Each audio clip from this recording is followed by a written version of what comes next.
texting with the family. Police say there's a possible motive between Huey and the Romeoville family killed, but will not elaborate. An armed robbery in Summit led to a police standoff in Markham on Thursday morning. Man robbed an AT&T store in Summit. Police were able to track the suspect to a home in Markham. SWAT team responded to the scene around 2 p.m. A spokesperson for Markham says the situation ended without injury. Thousands of Venezuelans in Illinois, as asylum seekers, may soon be able to get temporary work permits under new rules issued by the Biden administration. According to data compiled by Chicago aldermen, nearly 5,000 of the 14,000 newly arrived illegal immigrants since last year are Venezuelan. Last month, Illinois Restaurant Association member Sam Sanchez pushed for work permits for those from Venezuela. The migrants are the backbone of our industry, in the hospitality industry and the whole country. It is important that we move forward on that. Republican State Rep Charlie Meyer, however, manages a large farm in the state and says farmers almost always welcome migrant workers as long as they are properly vetted. Last month, he shared major concerns over relaxing rules. There's nothing for this to work, where the programs that we have that we use, they're vetted, We know who's coming. You've got some background on them. DHS says the 18-month extension is because of extraordinary and temporary conditions in Venezuela. 5:05 on AM 560, The Answer. A man who has been in prison since 1976 for the shooting death of a Chicago police officer could be set free this year. An appellate court panel ruling the 200-year sentence for Ronnie Carrasquillo was excessive. The 65-year-old was 18 when he killed Officer Terrence Loftus. The appellate court ruled that Carrasquillo should be resentenced based on changing legal precedent regarding youthful offenders. McHenry County Department of Health confirming a major E. coli outbreak at Huntley High School. There are currently 6 confirmed cases, all of which involve students, and it appears that it is spreading. First case was identified on September 17, and health officials are not confirming a source of that illness. Whether Illinois healthcare workers' biometric information rights are violated for having to provide fingerprints to access patient medication from secure cabinets is now being considered by the Illinois Supreme Court. On Thursday, hospitals argued that BIPA has carve-outs for operations in healthcare, like employees using fingerprints to access medication cabinets.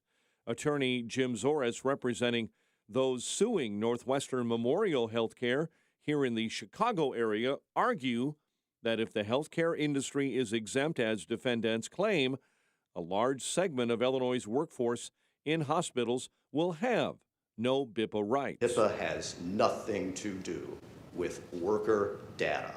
HIPAA has nothing to do with the rights of employees or the duties of employers. Attorney Bonnie Del Gobo disagrees and argued the language of the HIPAA and BIPA law allows for biometrics to be used in patient care. Healthcare providers' use of automated dispensing cabinets to access medications and medical supplies to treat patients is unquestionably healthcare treatment under HIPAA.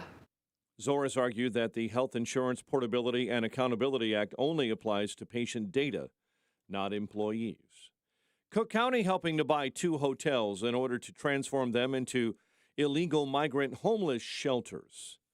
County commissioners voting to spend $14 billion in taxpayer dollars and in loans for the purchase of an inn in Evanston and one in Oak Park. The Blackhawks are opening up training camp without one of their top executives. Associate General Manager Jeff Greenberg had a good reason for not showing up to work. He was hired as the next general manager of the Tigers yesterday. Bears take on the Super Bowl champs when they visit Kansas City at Arrowhead Sunday.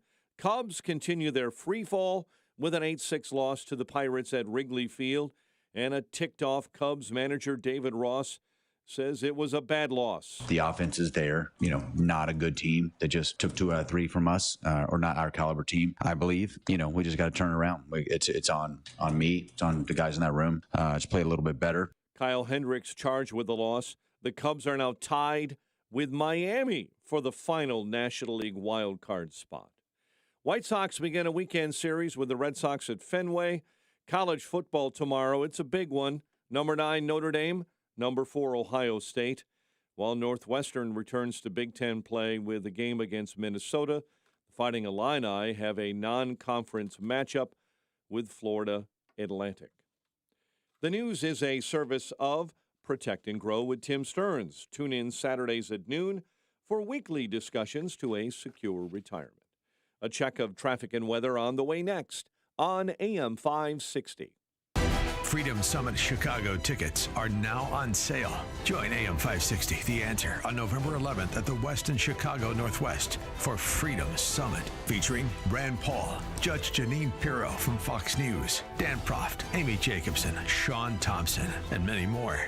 Tickets are on sale now at freedomsummitchicago.com. That's freedomsummitchicago.com. Sponsored in part by Lil's Dietary Shop, Blue Star Security, and by Hope Wins 7.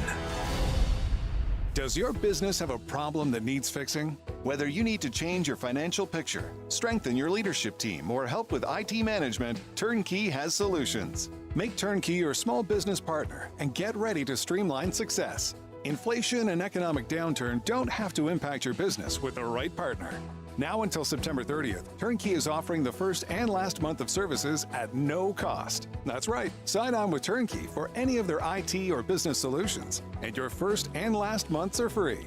You'll save hundreds or even thousands. With decades of C-suite experience from their consulting team to over 25 years of managed IT services, Turnkey knows small business. They know how to reduce your costs, grow new revenue streams, and more without having to hire on-site professionals. There's still time to make an impact in the second half of the year. Let Turnkey show you how. Turnkey is Chicago's small business champion. Visit turnkey.pro and start a conversation today. That's turnkey.pro.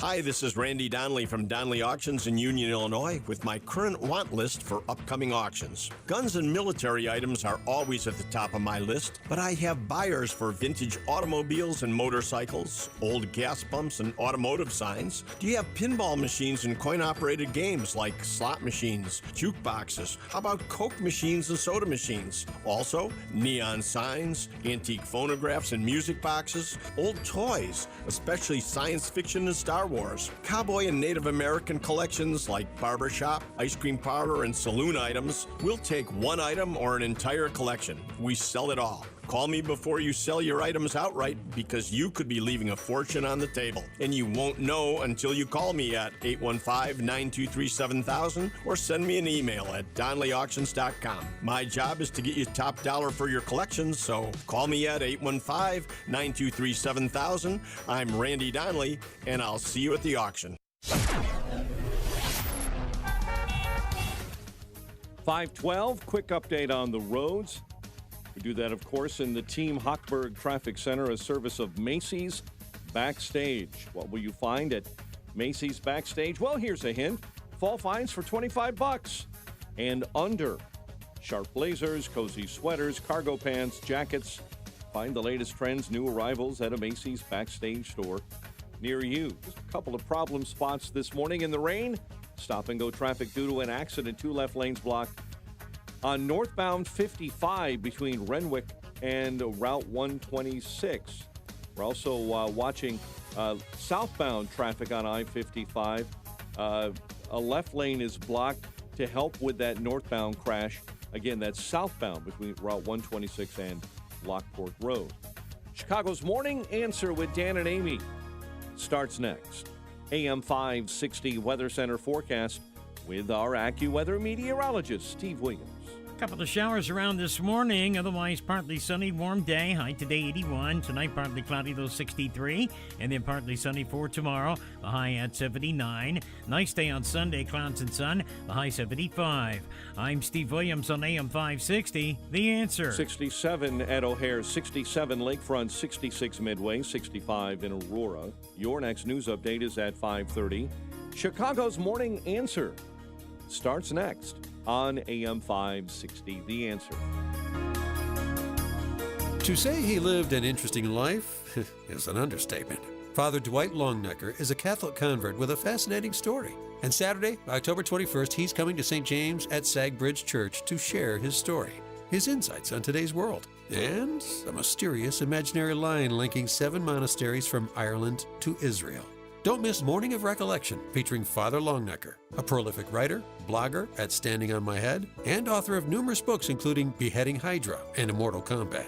Be inspired with a plan to battle the cultural currents of our day and hear a fascinating presentation on the Sword of St. Michael, the imaginary line linking 7 monasteries. This one-time event is Saturday, October 21st, from 9 a.m. until 12 noon at St. James at Sagbridge Church in Lamont, 10600 Archer Ave, corners of Route 83 and Archer Avenue. To sign up, go to historicstjames.org. Seating is limited. That's historicstjames.org to reserve your spot at Morning of Recollection with Father Longnecker. The Daily Herald 2022 Best of the Fox winner for Best Financial Planner is Total Clarity Wealth Management. The 2022 Reader's Choice Award winner for Best Wealth Management Firm and Best Financial Planner is Total Clarity Wealth Management. Are you ready for a change? Choose Total Clarity Wealth Management. With a professional team of financial advisors and CPAs, they can show you the way to financial readiness and keep you on track. Their philosophy is built on solid relationships and trust, with access to expertise in tax planning strategies, 401k rollover services, estate planning, and more. They can help you be ready for anything. Hi, this is Terry Murphy. The cornerstone of our practice has been to help clients stay focused on their goals throughout life's changes. Get in touch with them at TotalClarityWealth.com. That's TotalClarityWealth.com. Securities offered through LPL Financial Member FINRA SIPC. Investment advice offered through Total Clarity Wealth Management Inc., a registered investment advisor and separate entity from LPL Financial. Awards are based on number of reader votes. This award is not representative of the views of clients and is not indicative of future performance or services. So what's the trouble here, mister? I don't understand what happened. I checked my stuff in Chicago, and when we landed in L.A., I came to baggage claim, and there it was, my $10,000 Canoma analyzer in pieces, completely trashed. Just the facts, buddy. What did you have it packed in? Well, just the box it came in, but there was all this foam and thick cardboard. It looks sturdy enough. That's what they all think, pal, till it's too late. What am I gonna do now? My boss is gonna kill me. Here's some good advice for you. The next time you transport anything valuable, put it in a Star Case, leading manufacturer of custom reusable shipping cases. So where do I get a Star Case? Now you're getting smart, bub. You can find everything you need to know to order one direct at starcase.com or call 800-822-STAR, where a friendly, knowledgeable sales engineer will be glad to help you design the custom case you need. That's starcase.com or 800-822-7827. You're smart, you're busy, and don't have time to waste on the mainstream media cycle. Salem News Channel breaks that cycle. Topics that matter from hosts worth watching. Dinesh D'Souza, Andrew Wilkow, Brandon Tatum, and more. Open debate and free speech you won't find anywhere else. Salem News Channel. Not like the other guys. Watch anytime on any screen. Free 24/7. Find everything you need to know at snc.tv. That's snc.tv. Finding great candidates to hire can be like, well, trying to find a needle in a haystack, but not with ZipRecruiter. Its powerful technology actively finds and invites qualified candidates to apply to your job. So while other companies might deliver a lot of hay, ZipRecruiter finds you the needle in the haystack. See why 4 out of 5 employers who post a job on ZipRecruiter get a quality candidate within the first day. Try ZipRecruiter for free at ZipRecruiter.com/free. That's ZipRecruiter.com/free. Dan Proft here for Northridge Prep. Northridge Prep is a great place to be a boy. What does that mean exactly? In short, it's thanks to a foundation of an all-boys environment that builds your son up into a man of intellect and character who loves God. The teachers and faculty members become mentors to students. And when you combine that with an atmosphere that's fun, competitive, and challenging, it creates an exceptional experience for your son. And the result is that the boys just love Northridge. They've been educating boys for nearly 50 years. And one of the things that stands out to me is their commitment to partnering with parents. Now, you hear this a lot with schools, but at Northridge, the parents can't stop talking about it. They built a community that really works together. Raising kids is difficult these days, and at Northridge, you can be confident your son is on the right path. They're having an open house on Sunday, October 22nd, for boys in grades 6 through 12. Register today at northridgeprep.org. Again, that open house is Sunday, October 22nd. Register at northridgeprep.org. This is Albert Mohler for townhall.com. A new gender bill in California has passed both chambers of the state legislature and is awaiting signature from Governor Gavin Newsom. Assembly Bill 957 is a direct assault upon parental rights, threatening parental custody if a parent is judged by some court to be inadequately supportive or even enthusiastic about a child's gender identity or expression. The actual text of the bill makes it clear when considering child welfare, and I quote, "The health, safety, and welfare of the child includes a parent's affirmation of the child's gender identity or gender expression," end quote. Now note, gender expression can mean almost anything. It's hard to imagine legislation more truly radical than this and more truly destructive of the family. It really is a full assault upon parental rights, which is a full assault upon parenthood, which is a full assault upon the family, predicated on a full assault on marriage itself. And yes, I meant every word of that, exactly in that sequence. I'm Albert Mohler. If you want to remodel your home, there's the easy way or the frustrating way. Rick here from Forever Remodeling, and the frustrating way is how most people remodel their homes. They hire an architect and an interior designer and a builder separately. But when multiple companies work on your job, communication is a mess. Costs balloon beyond budget, and no one takes accountability if an issue pops up. Don't be like most homeowners. Choose the easy way, the Forever Remodeling way. We handle your entire remodel in-house. Your blueprints, design, and construction. When every expert is under one roof, you get clear communication, total accountability, and a stunning one-time on-budget final result. Want to remodel your kitchen or bathroom, finish your basement, build an addition? Choose the easy way. Choose the Forever Remodeling way. For a free consultation, call 847-809-3355 or visit foreverremodeling.com. That's the number foreverremodeling.com. Freedom and liberty are important to all of us in Illinois, from Rockford to Carbondale, from Quincy to Decatur. If you're looking for civil, intellectual conversations with those shaping the future of freedom, try the Future of Freedom podcast with me, Scott Bertrand. We speak with leaders across the country in the greater conservative and libertarian movements. In-depth conversations about where the next intellectual battles will happen across the country. It's the Future of Freedom podcast. Find it at americastalking.com or wherever you get your podcasts. Portions of the following show may be pre-recorded. This hourly segment is brought to you by In the Know with Wealth Management Group, hosted by Craig and Leslie Bolanos Sunday mornings at 10. Learn more at investwithwmg.com. Listen to AM 560 The Answer online at 560theanswer.com, on the AM 560 mobile app, on your Alexa-powered smart speaker, and on TuneIn, iHeart, and on Odyssey. Now, from the Signature Bank Studios, this is Chicago's Morning Answer with Dan Proft and Amy Jacobson on AM 560 The Answer.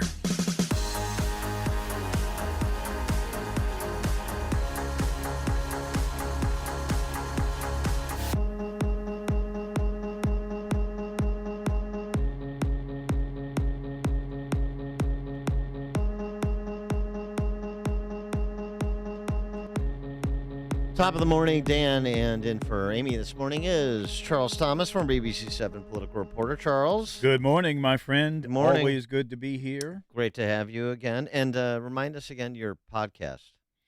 Podcast called The People Show. It's on intellectualradio.com.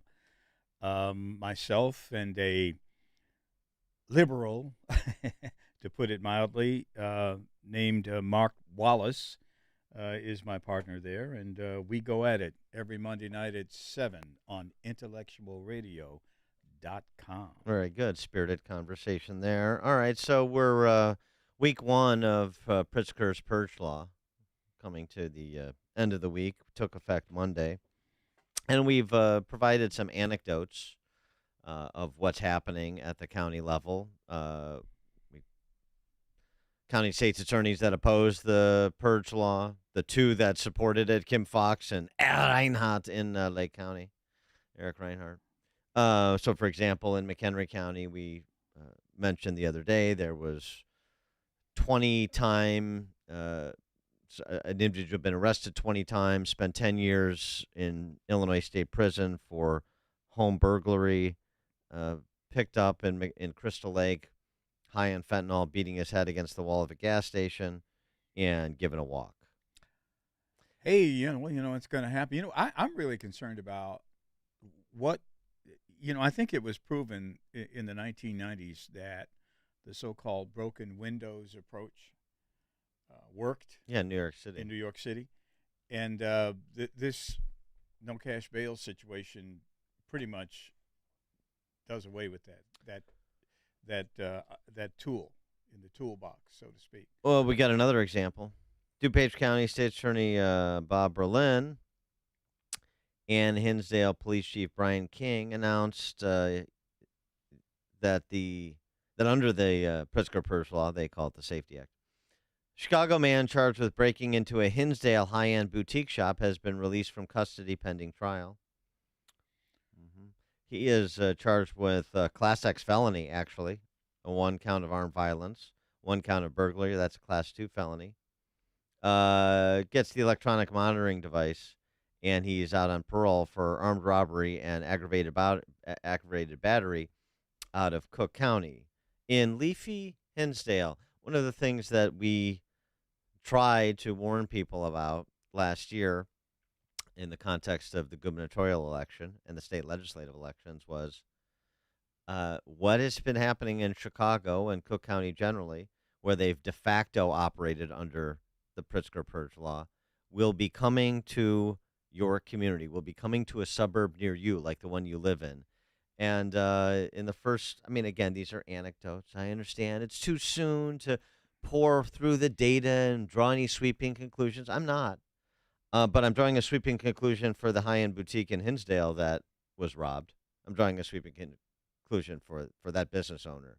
And I'm drawing a sweeping conclusion for the residents of McHenry County that probably don't want to be happened upon by this habitual criminal who's wandering around, because technically it was a nonviolent offense. He was beating his own head against a wall in the gas station while high on fentanyl. But is that somebody that you think could inflict damage on another?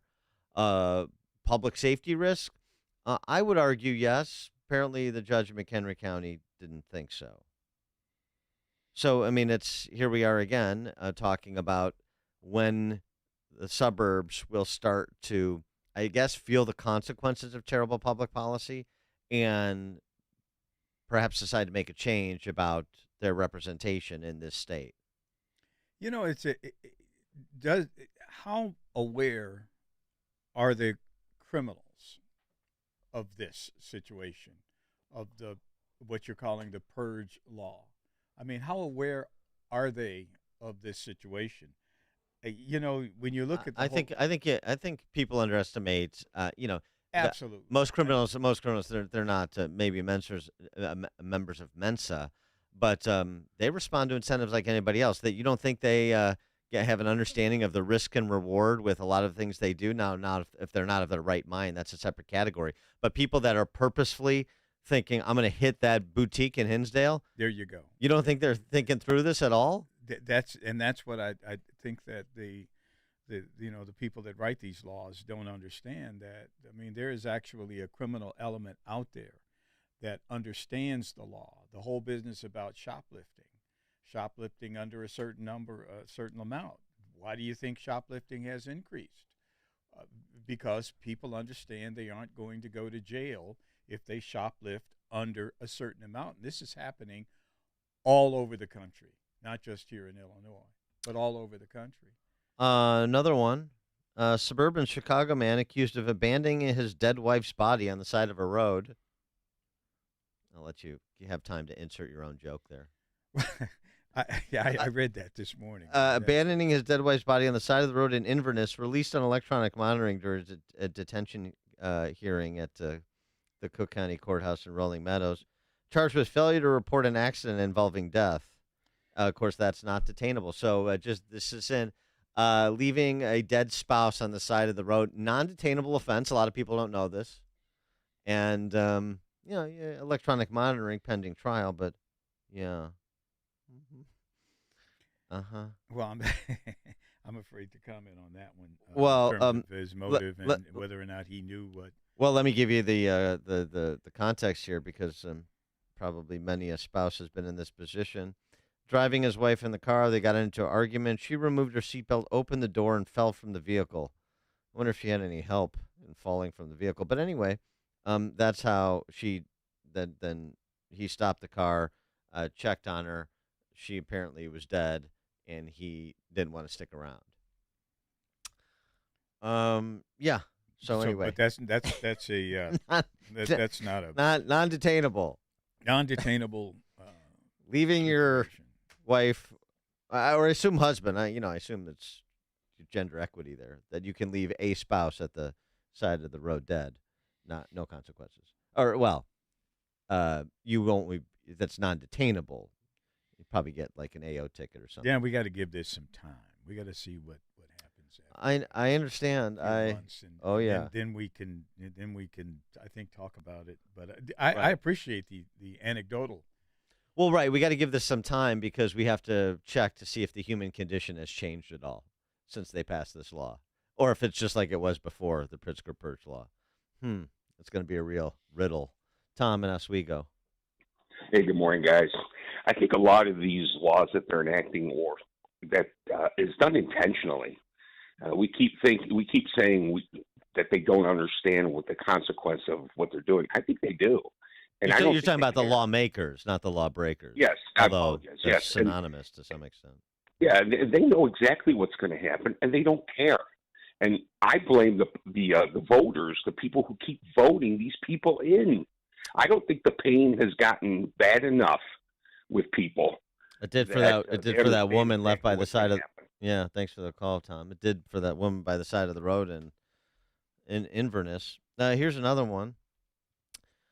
A judge decided Gambino Johns, is that his Christian name, did not need to be on electronic monitoring for 2 pending misdemeanors. Gambino Johns then led Illinois State Police troopers on a high-speed chase across Chicago that ended with a crash in Lincoln Park.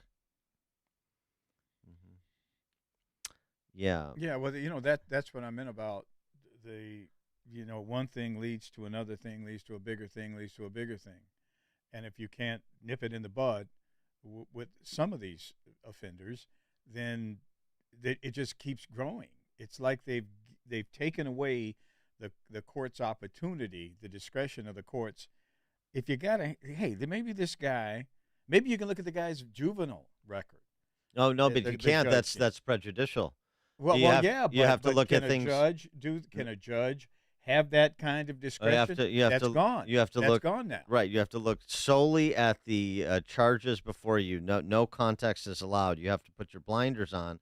You have to pretend that you didn't know Gambino Johns was awaiting retail theft cases. You say, "Oh, retail theft. He's a nonviolent offender." He's a nonviolent offender until he's in a car that comes up hot when police run the plates as carjacked, and then he leads them on a high-speed chase and crashes into, till he crashes in Lincoln Park, and obviously he put a lot of lives at risk by fleeing police. Nonviolent offender right up until they're not. This is the work of Rafael Mangual over at the Manhattan Institute we've discussed as well.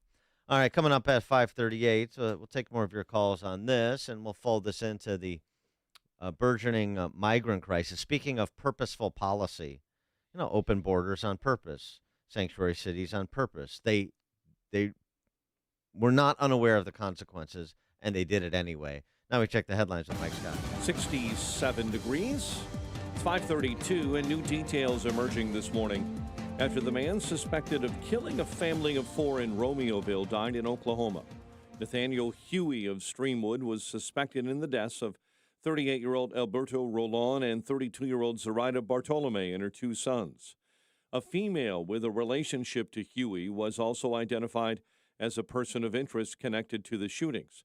Now, Attorney John Ivek has identified that female person of interest as Ermelinda Palomo, mother of 5, grandmother of 5, and went on to say that she has no criminal history and was herself a victim of murder-suicide. We know without a shadow of a doubt that at the time of the murders in Romeoville, Ermelinda was home sleeping. This has been confirmed by multiple family members. IVIC reports that Paloma was shot in the head and later died from injuries at a nearby Oklahoma hospital where her car was stopped and then crashed in that state. President Biden is reaffirming U.S. support for Ukraine in its war with Russia. Biden hosting Ukrainian President Volodymyr Zelensky. And earlier this week at the UN General Assembly, I made it clear that no nation can be truly secure in the world if, in fact, we don't stand up and defend the freedom of Ukraine from the face of this Russian brutality and aggression. Meantime, just down the street, House Republicans fall short in advancing a defense funding bill for the second time this week as 6 Republicans joined Democrats to defeat a procedural vote, dealing a blow to House Speaker Kevin McCarthy. It's frustrating in the sense that I don't understand why anybody votes against bringing the idea and having the debate. And then you got all the amendments if you don't like the bill. This is a whole new concept of individuals that just want to burn the whole place down. That doesn't work. Conservatives have opposed the bill as they're demanding deeper spending cuts. Automakers laying off more workers as contract talks between the UAW and Big Three roll on. The strike kicked off a week ago, prompting Ford, GM, and Stellantis, the parent of Chrysler, to send workers home. It's out here is about the money. It's all about the money. If the executive's going to be making money like this, why we can't make money like this? Around 1,300 workers so far are on strike in the first stage of walkouts. 2 adults are dead, 5 students in critical condition after a charter bus carrying members of a high school marching band rolled down an embankment in New York State. New details are coming out about a massive data breach at the University of Minnesota. And if you think it doesn't impact you, pay attention. Last month, the U of M announced it was investigating claims that a hacker accessed sensitive information on students and students who applied along with employees in 2021. And that data dates back as far as 1989. All 11 schools within the Round Lake Area School Community District 116 were temporarily closed Thursday due to an ongoing safety incident in the community involving a student who was expelled. Later, that student was found, arrested, and taken to the Lake County Juvenile Center. A man who has been in prison since 1976 for the shooting death of a Chicago police officer may be set free this year. An appellate court panel ruled a 200-year sentence for Ronnie Carrasquillo was excessive and his chances for parole unfairly denied. The 65-year-old was 18 when he fired into a gang-related melee and killed Officer Terrence Loftus. The appellate court ruled he should be resentenced based on changing legal precedents involving youthful offenders. Chicago Blackhawks opened up training camp yesterday without one of their top executives, for a good reason. Associate General Manager Jeff Greenberg had to step away as he was hired as the next general manager of the Detroit Tigers. Bears take on the Super Bowl champs when they visit Kansas City on Sunday. Cubs in a free-fall after an 8-6 loss to the Pirates at Wrigley Field, while the White Sox take on the Red Sox tonight. The news, a service of MyPillow, and the 6-pack bath towel sets are back in stock. The proprietary technology makes them extremely absorbent, yet provides that soft feel you want. For a limited time, 50% savings with promo code LIBERTY. A check of traffic and weather on the way next on AM 560. Freedom Summit Chicago tickets are now on sale. Join AM 560, The Answer, on November 11th at the Westin Chicago Northwest for Freedom Summit, featuring Rand Paul, Judge Janine Pirro from Fox News, Dan Proft, Amy Jacobson, Sean Thompson, and many more. Tickets are on sale now at freedomsummitchicago.com. That's freedomsummitchicago.com. Sponsored in part by St. John's Lutheran School in Lombard, Tom Mirabali, independent insurance agent with Blue Cross and Blue Shield of Illinois, and by OverheadDoorChicago.com. Bad decisions limit future options. Make enough bad decisions and you'll destroy your life. Listen to The Flatline with Rick Hughes this Sunday morning at 7. The Flatline describes a main line of resistance in your soul built on God's Word. Listen this Sunday for inspiration, motivation, education, all without manipulation. That's The Flatline with Rick Hughes this Sunday morning at 7 on AM 560. The Answer. Building owners, property managers, and chief engineers. This one's for you. Hello, this is Bruce Diedrich with Waukegan Roofing, your professional roofer. Everything starts on top. Your investment, your building, and everything in it is protected by your roof. It needs to be in good shape. That's where we can help. If it needs to be repaired or replaced, or you think it might, call us. Let's find out. Here's the number. 847-623-1625. At Waukegan Roofing, our employees are union-trained roofing professionals with OSHA safety training certifications and have thorough knowledge and expertise regarding the various roofing systems we sell, maintain, and install. We know commercial roofing systems because that's all we do. Over 110 years of doing commercial roofs. Waukegan Roofing has the slogan, Roofs you can rely on. Because you can. Here's the number to call. 847-623-1625. And get the info at WaukeganRoofing.com. WaukeganRoofing.com. Finding great candidates to hire can be like, well, trying to find a needle in a haystack, but not with ZipRecruiter. Its powerful technology actively finds and invites qualified candidates to apply to your job. So while other companies might deliver a lot of hay, ZipRecruiter finds you the needle in the haystack. See why 4 out of 5 employers who post a job on ZipRecruiter get a quality candidate within the first day. Try ZipRecruiter for free at ZipRecruiter.com/free. That's ZipRecruiter.com/free. Do the proposed tax and estate planning changes have you concerned about your future? The time to prepare is right now.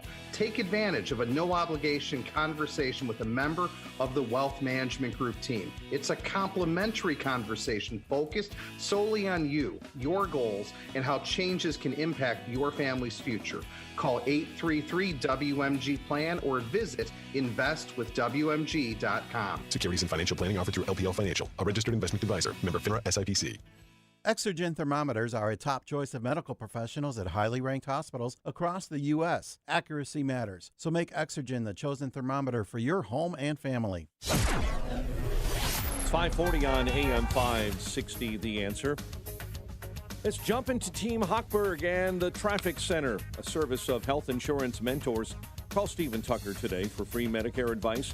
Visit healthinsurancementors.com, 630-674-1551, healthinsurancementors.com. Only one major problem out there, and that is on I-55 this morning. Southbound is entirely shut down between Route 126 and Lockport Road. All traffic is being diverted off at Route 126. It's all because of a rollover semi and a level 1 hazardous material fuel spill response. Chicago's Morning Answer with Dan and Amy continues next. AM 560 Weather Center forecast. A couple of morning showers and more rain for the afternoon. A little warmer, high 81. Partly cloudy and 63 overnight. We'll call it 67 officially at O'Hare. Your next news update is at 6. And Chicago's Morning Answer continues next on AM 560, The Answer.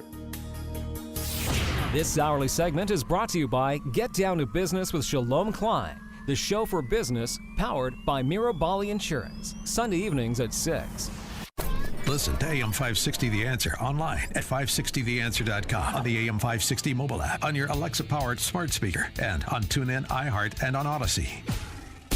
Now, from the Signature Bank Studios, this is Chicago's Morning Answer with Dan Proft and Amy Jacobson.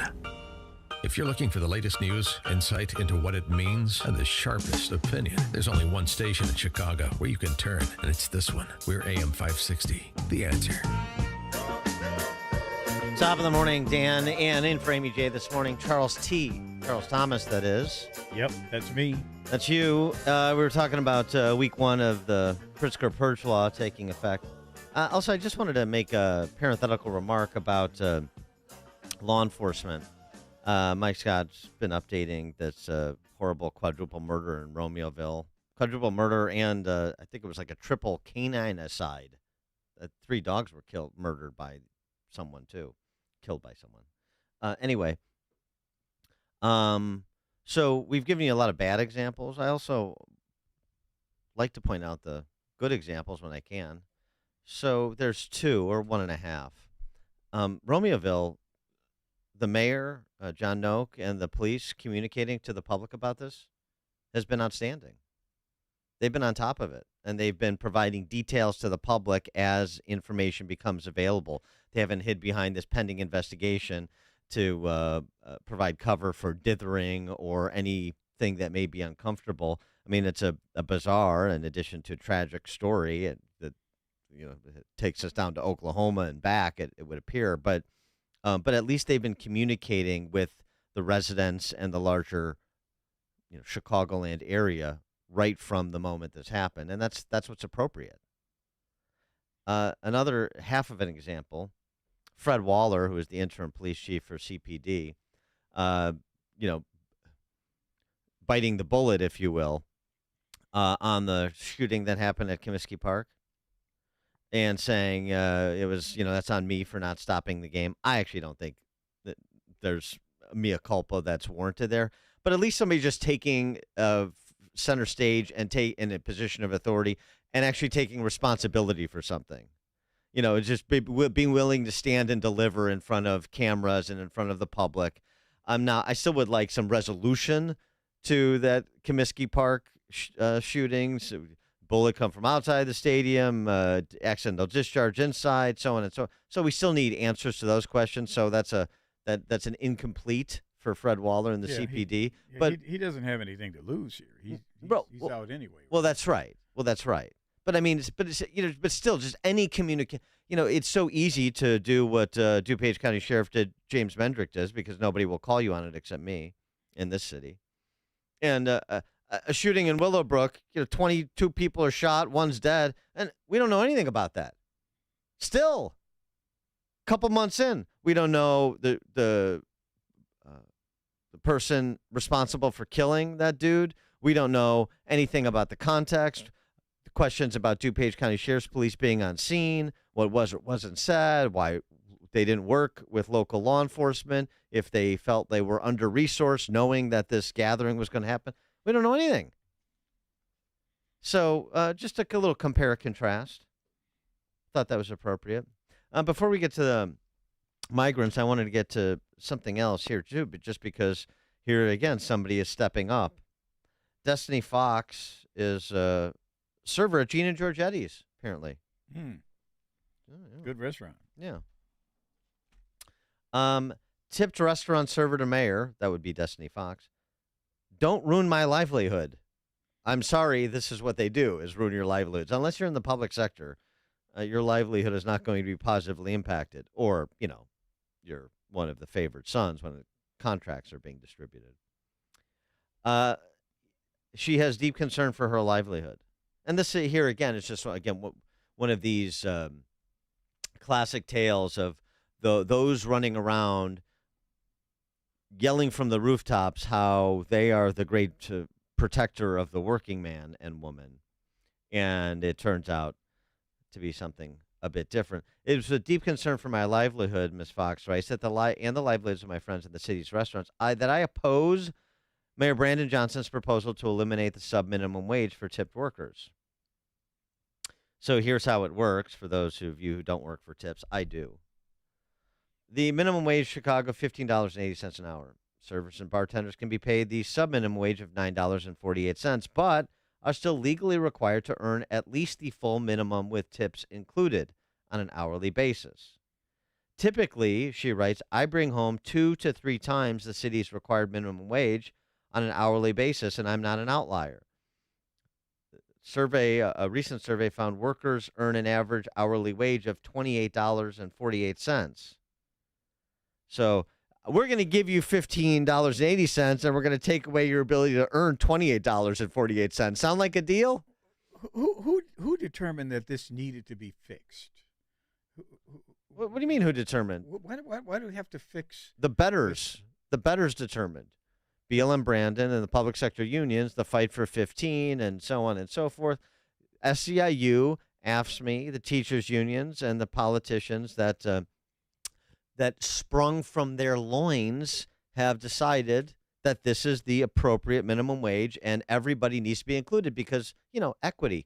312-642-5600, turnkey.pro answer line. 64636DA, turnkey.pro text line. Equity, Charles. But there's some of these waiters at some of these high-end restaurants. They make six figures in a year, easily. I mean, no question. In these big restaurants, and waiters want to become a waiter at RPM or Gibson's or whatever, where they can make that kind of money, and they work for that. That's part of their work ethic. That's the North Star. That's where they want to go. And to eliminate that incentive, I can't understand it. Well, here again is, do they just not know? They're trying to do a good thing. Their intentions are pure, and they just don't know. No. Because this has played out, even if you couldn't pass any kind of one-on-one course, this has played out in the real world in other cities. In Seattle, where there was a revolt of professional servers who work on tips, basically, tipped or hourly plus tips. There was a revolt there, and Destiny Fox is staying up on her reading. Consider Washington, D.C., which recently implemented the same policy for which the mayor is advocating. The changes have been both swift and severe. More than 150 restaurants have scrapped or modified the tipping system in favor of a service charge. What happens with that? Well, diners don't like it because they feel forced to leave a specific amount. Tip workers don't like it because many guests are not tipping on top of the service charge. So I'm left, and other servers left, with less take-home pay than they had before this new policy that was supposed to help them. I wouldn't tip beyond the service charge. If you got an 18% service charge on your bill, I wouldn't tip. I mean, but that money, that 18% service charge, goes to the restaurant. Exactly right. And then the restaurant makes the determination on who gets paid how much. Exactly right. And why would I pay, if I'm a restaurant, why would I pay you more than the $15.80 an hour that I have to? I mean, there's reasons, and if you're competition for good employees, you have longtime employees and you want to keep them and you're forced to do this, you're still going to bump them up because you don't want to have to hire new people, retrain new people. I mean, there's costs associated with that too. But 66% of restaurants in Chicago said they would reduce staff. Roughly 1 in 4 would close at least one location, according to the same survey cited by Ms. Fox. And here again, they don't know what they're doing. One owner, this is already happening in Washington, where one owner of a restaurant chain there said, I'm not opening any more restaurants in D.C. Destiny Fox goes on to write, I'm upset this legislation is moving quickly without input from tip workers like me. The council is under the false impression that I'm abused and mistreated in my restaurant. In fact, I'm empowered, and it's my tips and the tipping system that empowers me. So before you go fixing something that doesn't need fixing, I would like them to invite them to my table for a good meal and a serious conversation, Destiny Fox. The people have spoken. Will the political panjan drums listen? Doubtful. I doubt it, yeah, because they are of a certain ilk these days, in Chicago. It's the public sector unions who are running the show. And, right, you're a member of the city council. You're BLM Brandon. I mean, he's an ideologue. But you're a member of the city council, and even if you're a little squeamish on this, do you want to draw the ire of, do I really want to draw the ire of SEIU, AFSCME, and the teachers' unions to harangue me and then fund whoever runs against me, whatever socialist they throw up to run against me if I'm not enough of a socialist? So that's the calculation that the politicians are making. It's not in what's in the best interest of tipped waiters and wait staff. It's what's in their political best interest. And here again, the one place where consequences do attach, the public sector union imposes them if you cross their agenda. And why is there no political competition in Illinois? Because the Republican Party doesn't. The Republican Party doesn't even impose consequences on bad actors within its own ranks, much less on anybody else. They're too busy taking whatever tips the Democrat socialists are willing to give them, protect the few little suburban enclaves they have left. And so you have this system where it's a race to the camera to say, living wage, standing up for the little guy, greedy employers. Just that rap. And, a majority of the city buys that rap, clearly. But what happens when the employers begin to shut down? When there are fewer and fewer employers out there? You know the response to that, Charles? It's when Citadel leaves, when Cat leaves, Boeing, Tyson Foods. Businesses come and go. Restaurants come and go. There'll be a new one. It's okay. There's a lot of restaurant turnover in this town. A lot of business turnover in this town. Amazing. It's amazing. They don't give a rat's ass. I get that all the time. Right? I get that all the time. Come to go. On the podcast. Let them go. Yeah, exactly. We'll get new people in Yeah, here. absolutely. No problem. I mean, Right. they have this incredible. You know what? belief. You know what they know? They know there's a sucker born every minute. Well, they also have this sort of. They believe in free enterprise and capitalism, but then they want to destroy it at the same time.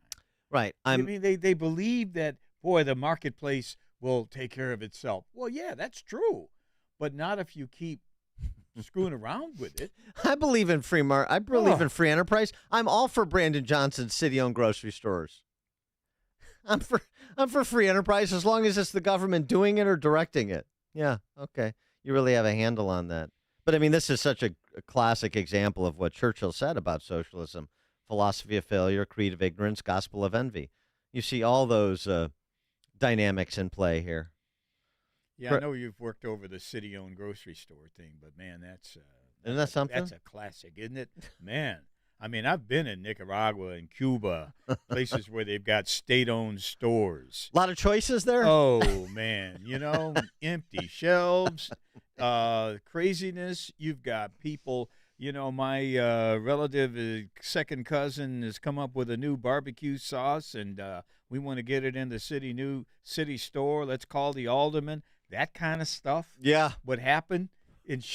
Can you imagine? And they're going to try to do it. Yeah. Man. Craig in Mount Greenwood.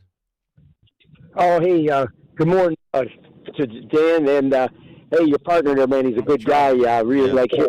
Charles, that's right. Yeah, I like hearing both you guys in that, and Charles, you're really a smart guy, so I like hearing your comments on things. Anyways, here's what I got to say. This is our friendly Democrat friends voting for leftists who basically are doing just what you guys are talking about. Twofold. But they want to destroy the business of it, but they want to collect these taxes. Look what they did with eBay. Most of the stuff on eBay isn't like used stuff. People already pay tax. Maybe it's like old stuff. They just go across the board. They don't differentiate from what's new or what's used. Everybody just grab that tax. The thing with the restaurants, just grab their tax money, shoot these, hurt the little guy who's trying to make a buck, like even doing the restaurant, working in a restaurant. Where's the tips of it? No, they see their tax money, they get the tax money, and the heck with those people. These leftists are diabolical who just run over and destroy the little guy. I mean, that's why when you guys are just talking about it, you're right on the button. Thanks for the call, Craig. Well, if you're independent, then you're not a loyal Democrat socialist voter. That's the issue for them. If you go to Gino Giorgetti's, make sure to tip out Destiny Fox, won't you?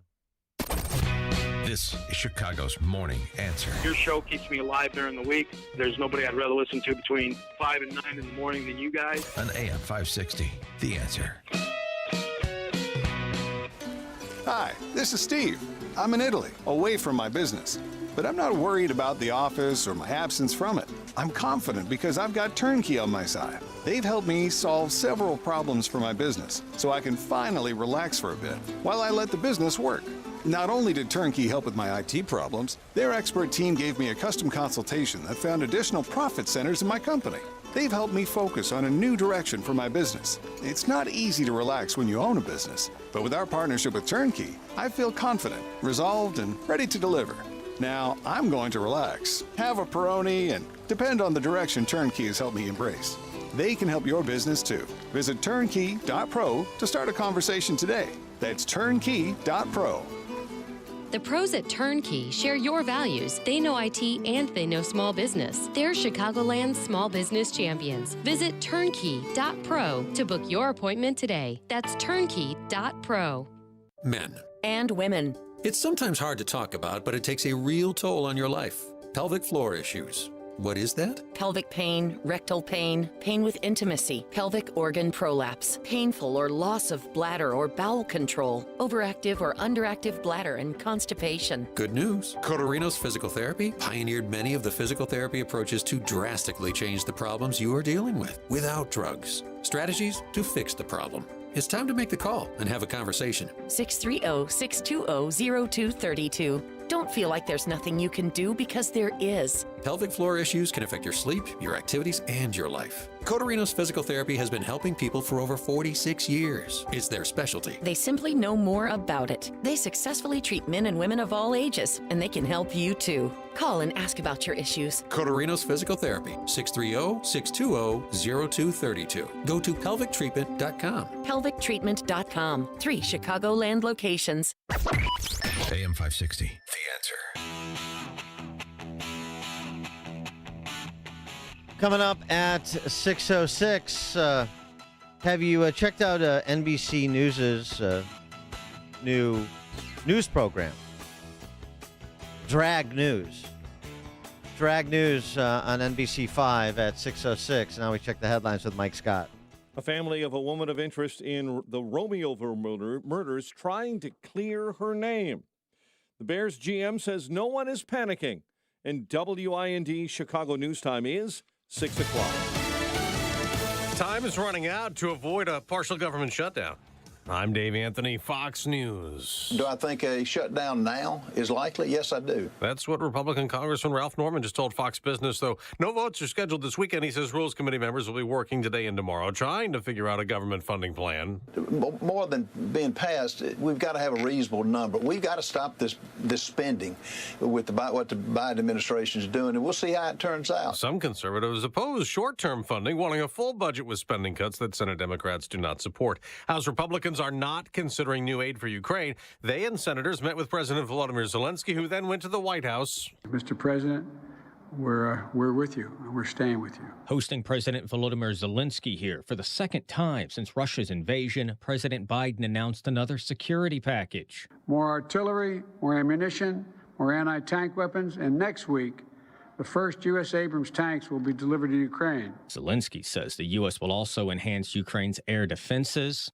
That's Fox's Jared Halpert. Now, today, Zelensky will address Canada's parliament, asking for more help from there. On day 8 of the auto workers' strike against Ford, GM, and Stellantis, it may get bigger. United Auto Workers President Sean Fain is expected to make an announcement unveiling additional strike targets, with the workers set to walk out starting at noon Eastern Time. But he said that could be prevented if the auto companies make serious progress in contract talks.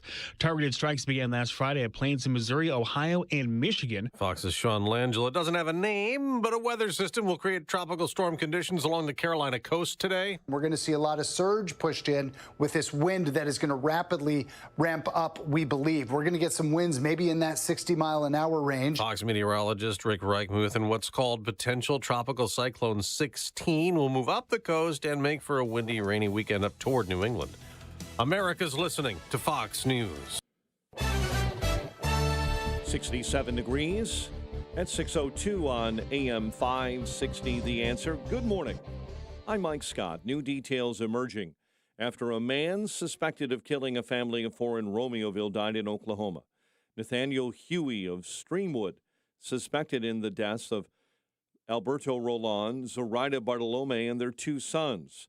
A female with a relationship to Huey Jr. was also identified as a person of interest connected with the shootings. Now, Attorney John Ivek identifies that person of interest as Ermelinda Palomo, mother of 5, grandmother of 5, and as Ivek says, the victim of a murder-suicide. She communicated with members of her family, telling them such things as, "I love you, take care of my grandbabies."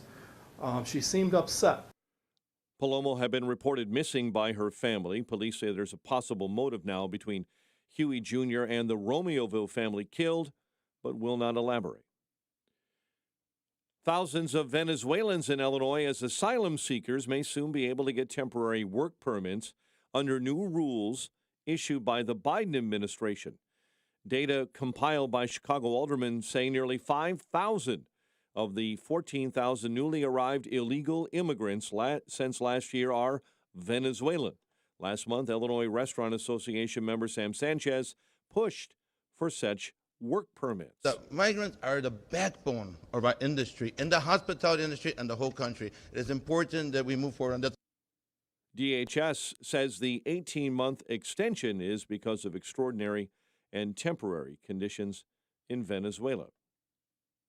A man is going to federal prison for carjacking a rideshare driver's vehicle at gunpoint in the Loop. Noah Ransom was sentenced to 6.5 years behind bars.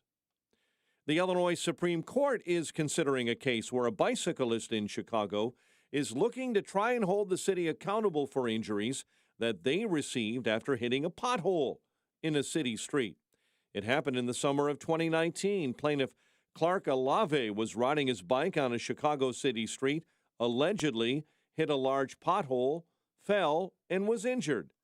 Defending the city in front of the Illinois Supreme Court this week, attorney Stephen Collins. The city uses street signs and pavement markings to specify which of its roadways are intended for bicycle use. There were no such signs or markings at the location of Mr. Alave's bicycle accident. Representing Alave, attorney Aaron Fisher says there was a bike rental station within throwing distance of the pothole. A person who gets on a bike in Chicago does so with all the advertising and all the notice that Chicago is a bicycle-friendly city. They do so with Chicago claiming to be the most bicycle-friendly city in the country. Justices are taking that case under advisement. Blackhawks open training camp. Bears take on the Super Bowl champs when they visit KC on Sunday in chaos. Cubs continue their free fall with an 8-6 loss to Pittsburgh, and the White Sox begin a weekend set with the Red Sox. 6:05, a check of traffic and weather on the way next on AM 560. Brandon Tatum wants honesty from politicians. Whether I trust him 100% or not, or whether I think he's genuine about certain things is irrelevant to me. I just think he was a great president. The man was putting in policies, everybody was winning. So by and large, I think Trump did a lot of great things. And that's why I voted for him, and I voted for him twice. I just wish these people would just be honest, man, and not like be beating around the bush because they feel like they caught up in something. The Officer Tatum Show. Weeknights at 7, right before Jay Sekulow at 9 on AM 560. The Answer. Hi, I'm Martha Stewart. Every year, more than 4 million pets enter shelters here in the United States. My friends at American Humane have been helping animals since 1877. The goal is to ensure that pets have a safe shelter, especially during natural disasters. Adopting a shelter pet allows shelters to help more animals awaiting care. Please consider adopting today and take some time to learn more about American Humane's other work at americanhumane.org. Major phone carriers make you sign contracts with rigid data plans to trap you into a kind of forced phonogamy. Sounds pretty insecure if you ask me. At Consumer Cellular, we believe in a more consensual and healthy form of phonogamy, free of contracts and more flexible to your data needs. This way, you stick around not because we force you to with contracts and fees, but because you love our phone plans. Like ardently love our phone plans. Phonogamously. Consumer Cellular. When freedom calls, we're here to answer. Call us at 1-888-FREEDOM. Do you hear the crowd cheering as the ball hits the hardwood floor? This is the moment. With only 5 seconds left on the clock, you pull up for the game-winning shot. You watch it soar through the air, just for it to fall short. because of the exhaustion from playing all night. Don't let this be you. Fuel your body with whole fruits and vegetables to play hard through the night and end the game with a swish. Start your journey to better health with Balance of Nature. Call 1-800-246-8751 or go to balanceofnature.com to get 35% off your first order as a preferred customer with free shipping and our money-back guarantee. That's 1-800-246-8751. Go to balanceofnature.com or call 1-800-246-8751 and get this special offer by using discount code CHICAGO.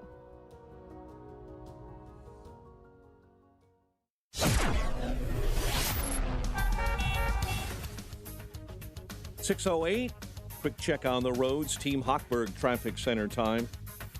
It is a service of MyPillow's 6-pack bath towel sets. For a limited time, get 50% savings with promo code LIBERTY. MyPillow.com, promo code LIBERTY.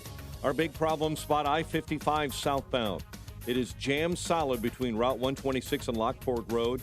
As you get into the area of Route 126, the roadway is shut down with a rollover semi and a hazardous material treated fuel spill in that area. And that also means northbound 55 is impacted at Route 126. 2 left lanes are blocked there due to the accident. Emergency vehicles on that scene helping on that side of the roadway as well. Chicago's Morning Answer with Dan and Amy continues next. AM 560 Weather Center forecast with Steve Williams. A shower or two this morning, otherwise it'll be warm today. Clouds and sun, high 81. Partly cloudy tonight, low 63. And then sun and clouds tomorrow, the high 79. Partly sunny on Sunday, a high 75. I'm Steve Williams on AM 560, The Answer. 67 O'Hare. Next news, 6:30. Chicago's Morning Answer continues next on AM 560, The Answer. This hourly segment is brought to you by CharlesEquipment.com. Keeping you powered up, no matter what the conditions. CharlesEquipment.com. Listen to AM 560 The Answer online at 560theanswer.com, on the AM 560 mobile app, on your Alexa-powered smart speaker, and on TuneIn, iHeart, and on Odyssey. Now, from the Signature Bank Studios, this is Chicago's Morning Answer with Dan Proft and Amy Jacobson on AM 560 The Answer.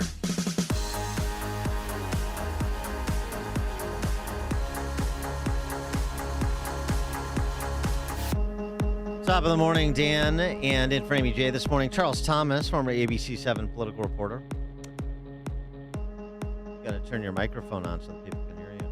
Oh, there you go. Oh, yeah, there you good. go. Okay. There you Glad go. to be here, man. Yeah, good to have you as always. I mainly get my news these days from Drag News because I just want to stay au courant. You're familiar with Drag News? Everybody's familiar with Drag News? Not me. No? Drag News is the brainchild of NBC. NBC Universal-owned stations, their LX station. It's a news brand for original content for NBC Universal-owned television stations. LX is short for Local X, with the X standing for exponential.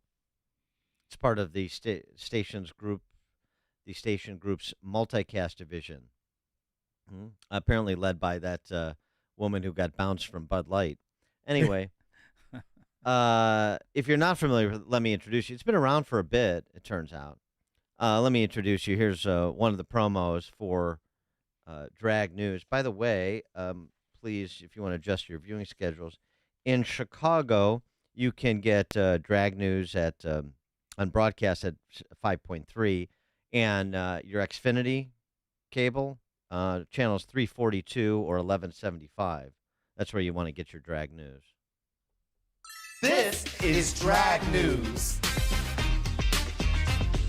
where we read the news unprompted off a teleprompter.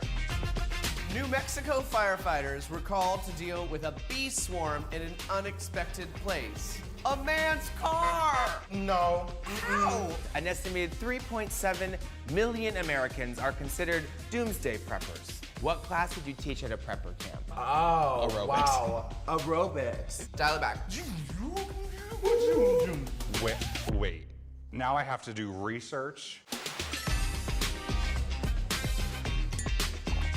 Hey, baby, come here. Yeah, there's plenty of room at the bar. I was a freak back in the day. Atta girl. Atta girl. Well, we're a lesbian family. The connection they have, the gratitude is just palpable. You can't really explain it until you actually experience it.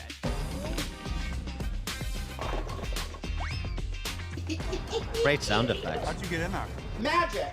What would you do if you won the lottery? Who do you think has the bigger rocket? Elon Musk or Jeff Bezos? Do you think that you could outrun a zombie? I might survive that. Okay, prove it. What?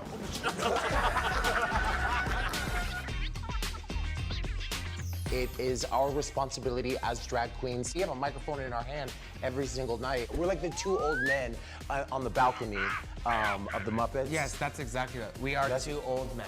Trans kids become trans adults, and that's the goal, that people are able to live their lives safely and authentically and healthily. I would love to have something where we could have a full-on festival that was just us and by us. We could have workshops, we could have self-defense classes. That would be Pride. Sounds like a peppy news program. 312-642-5600, Turnkey.pro answer line. 64636DA, Turnkey.pro text line. Accidental moment of clarity there. We are two old men, Statler and Waldorf, the reference, since they don't know the names of those two Muppets. So you're good at this stuff. Where does Comcast fit in?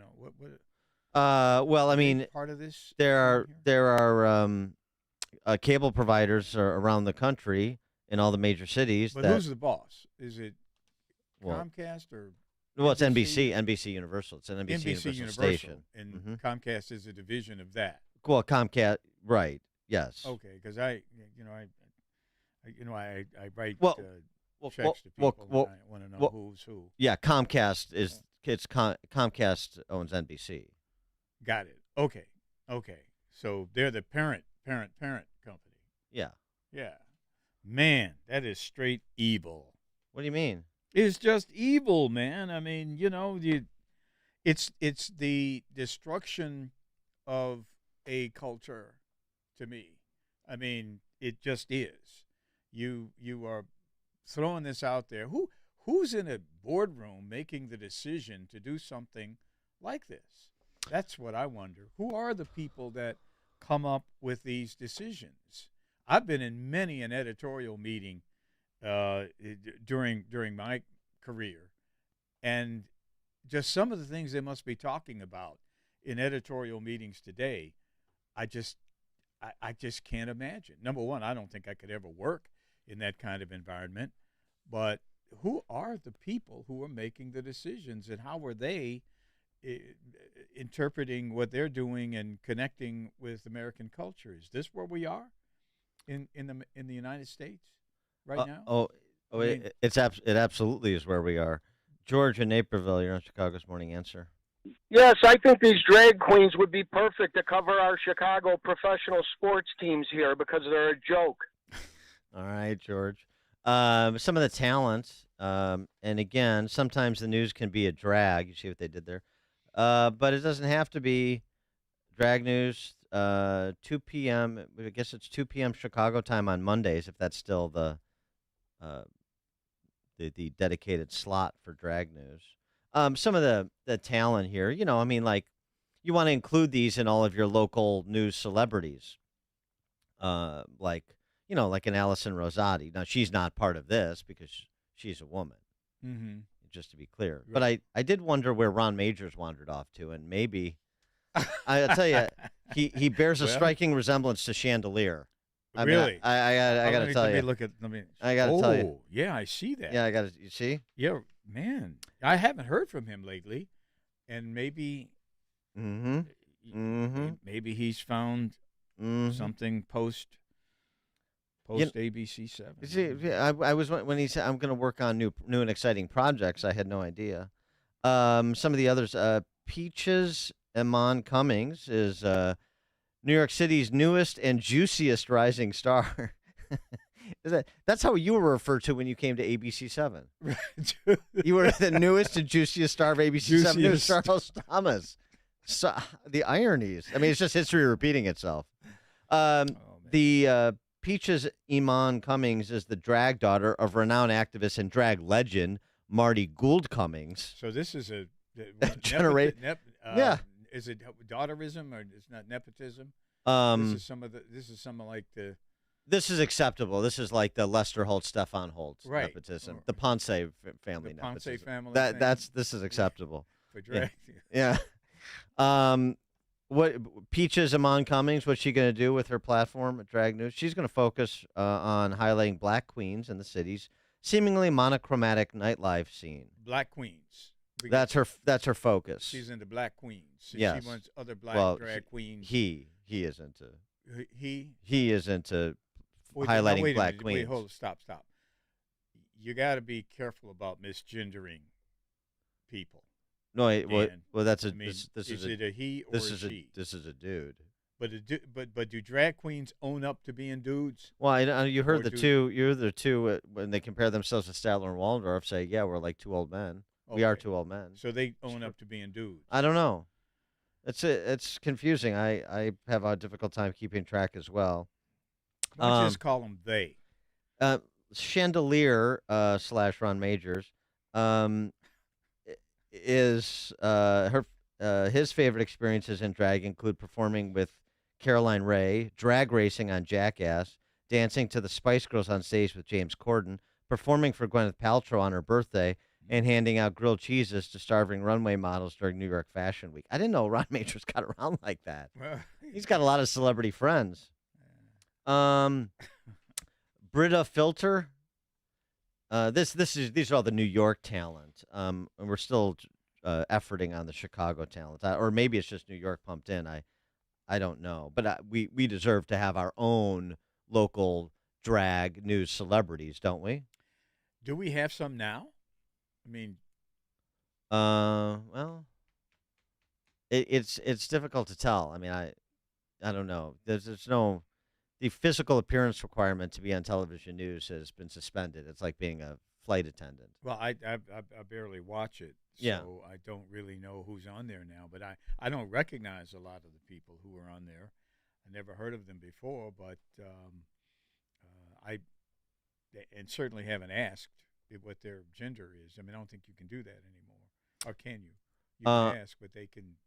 No, well, you said you have to. It depends on how you ask. You have to. I'd like to know because I want to celebrate it. And you don't, but Yeah. but you got to be careful. You got to be careful. Oh yeah. In asking that question, and you can't assume anything about anybody you see on television. James in Westmont, you're on Chicago's Morning Answer. Good morning, you two. Good to hear from you, Charles. Hey, good to hear from you, my friend. Oh, thank you. Maybe I'm thinking of a new career change. What do you think, Dan?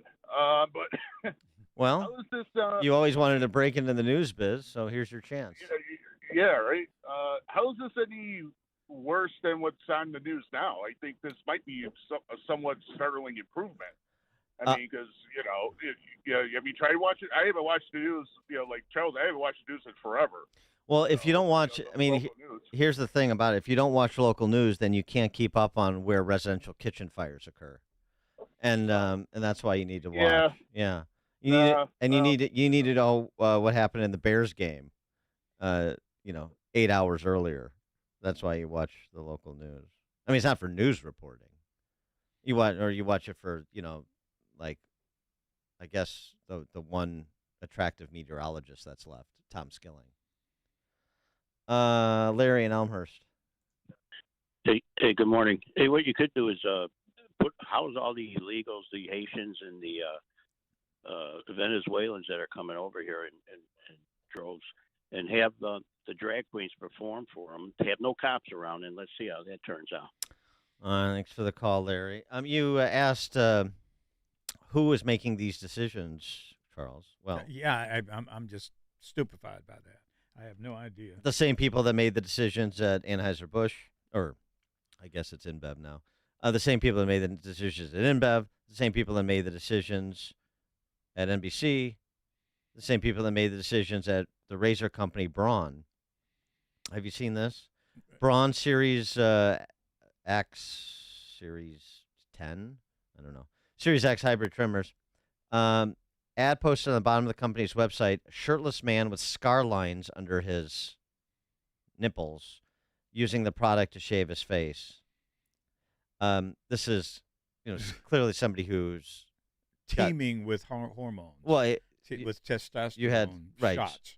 I mean, that's your spokesmodel for razor is a girl or a woman who had a double mastectomy, who had her breast removed, so she could be a spokesmodel for Braun. And with communications as such that they are just whirling around the world. I mean, people see what's happening in the United States all over the world. And believe me, the rest of the world is not tripping like this. They just are not. They're watching this saying, have the Americans gone nuts? And I think we have to, at some point, think about the country and what this means. I mean, the corporate types. They have to understand what they're doing, what we're showing to the rest of the world. And we're not.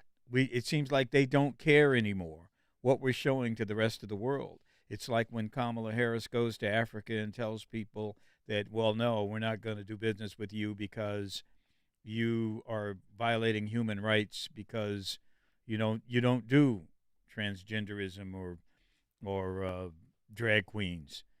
And suddenly, so we're becoming estranged from the rest of the planet because of this cultural weirdness that we're getting involved in. I don't think my language is necessarily the best here, but the rest of the world is not subscribing to what we're doing. We are becoming serious outliers.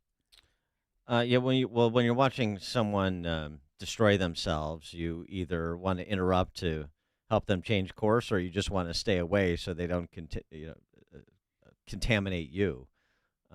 Maybe it's the latter. Well, there's got to be. I mean, there's nothing wrong with American nationalism. We have to start thinking about the country and where we're going and who we are and how we are perceived. That's very important. And it seems like the corporate types have simply forgotten about that. They don't care about it anymore. They don't care about the country. They don't care about the country. That's right. I mean, at some point, I don't care who you are. If you're black, you're white, you're Asian, you're Latino, and you're in this country, we got to start caring about the country and who we are. And we're just not doing it anymore. We don't care anymore. And the corporate types, I mean, people making millions of dollars, they don't care. They want to keep promoting all of this. Dean in Sarasota, Florida. Hey, Dan. Hey, Charles. Always been curious, Charles. I'm glad you're there today. When I was in Chicago, Alexis McAdams at ABC7 was one of my favorite reporters. That said, she always looked like she was just miserable when she was reporting. It looked like she was just mailing it in. And then a year or so ago, I see her on Fox, and she's just a joy and happy and all that stuff. I wonder if you had any insight to her makeup there. I never met Alexis McAdams, but I had the same feeling that you had when I watched her. I knew she wasn't going to be long for that situation because there's just no depth there. And I'm not speaking specifically about ABC7. There's just no depth to local news, period, anymore. I mean, everybody appears to be towing that corporate line that's coming from somewhere other than Chicago. But I agree with you. I saw the same thing. I saw a lot of potential in her when I watched her. But then it didn't surprise me that she jumped ship and went to Fox. And believe me, at this point, I'm really no great fan of Fox News either. I mean, I think they got some of the same issues at Fox News. Thanks for the call, Dean. Yeah, well, certainly with the next generation of Murdochs, it would seem to be. Joe in Elmhurst. Yeah, we have to realize that it is such a small that care about this stuff, but unfortunately they got the biggest megaphone. Think about it this way. Years ago, there were always the idiots in the town square, but they had a small soapbox. Now, with the internet and everybody wants to be on the cutting edge, everybody's got the biggest megaphone.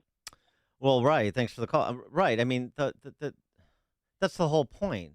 The whole point is that, people, adults want to live their lives however they want to live their lives, so long as, it doesn't impinge upon anybody else's rights to do the same. Fine. You want to dress up as a woman? You're a dude. You want to dress up as a woman and as an adult? That's fine. The problem is when you have government colluding with corporate America, colluding with media, colluding with arts and entertainment, and now compelling celebration. Well, that's a different thing. Yeah, and you're absolutely right about that, Dan, because I don't believe the majority of Americans are down with what we're seeing the media reflect as American culture. I don't think that. I really don't believe that most Americans agree with. Well, that's that's true, but remember, I mean, it's not static. And if you don't speak up, and if you don't have the arguments and hash things out, then the left will happily roll over you, as they have on so many other fronts. I mean, we didn't get here overnight either. This didn't just happen. It's the latest stopping point on a long continuum that dates back 100 years, and this is what people need to appreciate. Paul in New Lenox. Hi, guys. I think the only way Chicagoland and the Chicagoans are going to accept somebody that pretends to be somebody else is if he acts like Klinger and clearly knows he's a man, dresses up like a woman, and like MASH, because otherwise Chicago's going to just throw him out. I'm sorry. Well, I don't know. Maybe old Chicago. I don't know about this new iteration of Chicago. Before you see it on TV, share it on Facebook, or read about it in the paper. Hear it here first. This is Chicago's Morning Answer on AM 560. The Answer. Are you a driver of a Ford PowerStroke diesel engine? Tired of taking your Ford PowerStroke diesel in to be misdiagnosed or paying for repairs that don't fix the problem? Well, bring your vehicle to the diesel headquarters, Remke's Garage. The shop is equipped with state-of-the-art diagnostic equipment and highly trained technicians. Take it to the experts. Take it to Remke's Garage. Remke's Garage specializes in Ford PowerStroke, Chevy Duramax, Dodge Cummins, Mercedes Sprinter, and Isuzu diesel engines and transmission repairs. At Remke's, they'll make your vehicle repairs convenient by offering a free commercial loaner vehicle. Remke's Garage, where you won't spend $1,000 to fix a $100 problem. Call for details and to schedule an appointment at 800-5-REMKES or visit Remke'sGarage.com. Remke's Garage, your diesel headquarters. Do you hear the crowd cheering as the ball hits the hardwood floor? This is the moment. With only 5 seconds left on the clock, you pull up for the game-winning shot. You watch it soar through the air, just for it to fall short because of the exhaustion from playing all night. Don't let this be you. Fuel your body with whole fruits and vegetables to play hard through the night and end the game with a swish. Start your journey to better health with Balance of Nature. Call 1-800-246-8751 or go to balanceofnature.com to get 35% off your first order as a preferred customer with free shipping and our money-back guarantee. That's 1-800-246-8751. Go to balanceofnature.com or call 1-800-246-8751 and get this special offer by using discount code CHICAGO.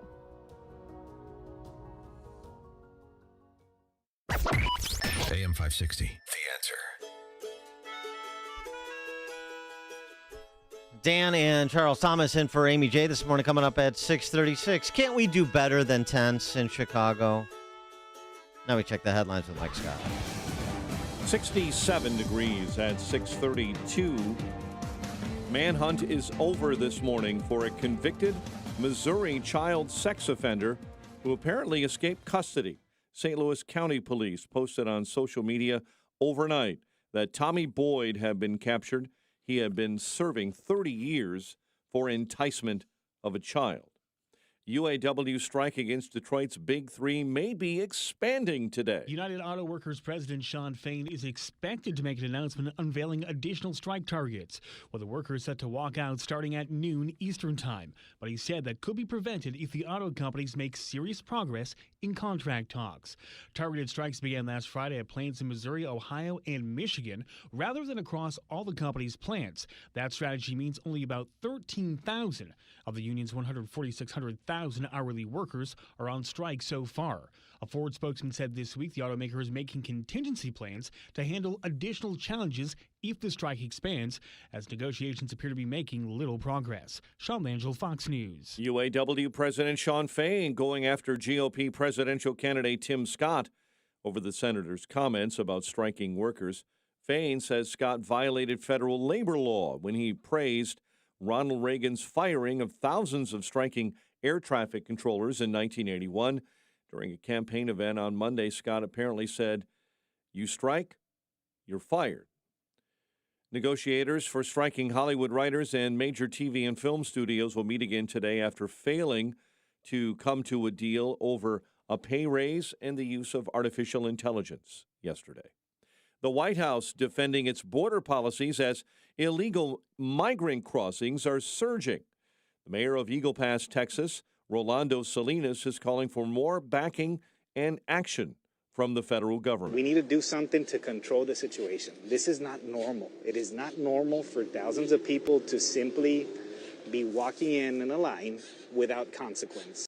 The issue was pushed off by Press Secretary at the White House, Karine Jean-Pierre. New details emerging after the man suspected of killing a family of four in Romeoville died in Oklahoma. Attorney John Ivek identified a female person of interest in a relationship with Nathaniel Huey as Ermelinda Palomo, a mother of five.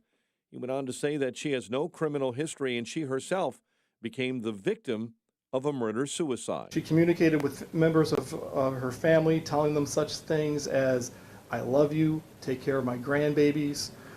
She seemed upset. Palomo was the longtime girlfriend and fiancée of Huey. She died in Oklahoma after her car was stopped there.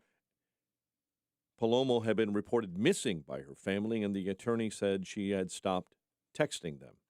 All 11 schools within the Round Lake Area School Community Unit School District 116 back in class today after being temporarily closed Thursday due to an ongoing safety incident in the community involving a student who was expelled. The school superintendent said the Round Lake student had been expelled after assaulting a staff member and then trespassed onto school property. That student was later found, arrested, and taken to the Lake County Juvenile Detention Center. Blackhawks open up training camp. Bears take on the Chiefs Sunday. Cubs free fall continues with an 8-6 loss to the Pirates, while the White Sox take on the Red Sox at Fenway. The news, a service of Townstone Financial. Townstone.com has the answer to the question, should you buy a new home? Call 312-896-2110. Nobody beats their rates and closing costs. Illinois Mortgage Licensee 6629, NMLS 136639. A check of traffic and weather on the way next on AM 560. Freedom Summit Chicago tickets are now on sale. Join AM 560, The Answer, on November 11th at the Westin Chicago Northwest for Freedom Summit, featuring Rand Paul, Judge Janine Pirro from Fox News, Dan Proft, Amy Jacobson, Sean Thompson, and many more. Tickets are on sale now at freedomsummitchicago.com. That's freedomsummitchicago.com. Sponsored in part by Automated Systems Incorporated, HealthInsuranceMentors.com, and by Illinois Concealed Carry Training. Greetings, friends. Sebastian Gorka here.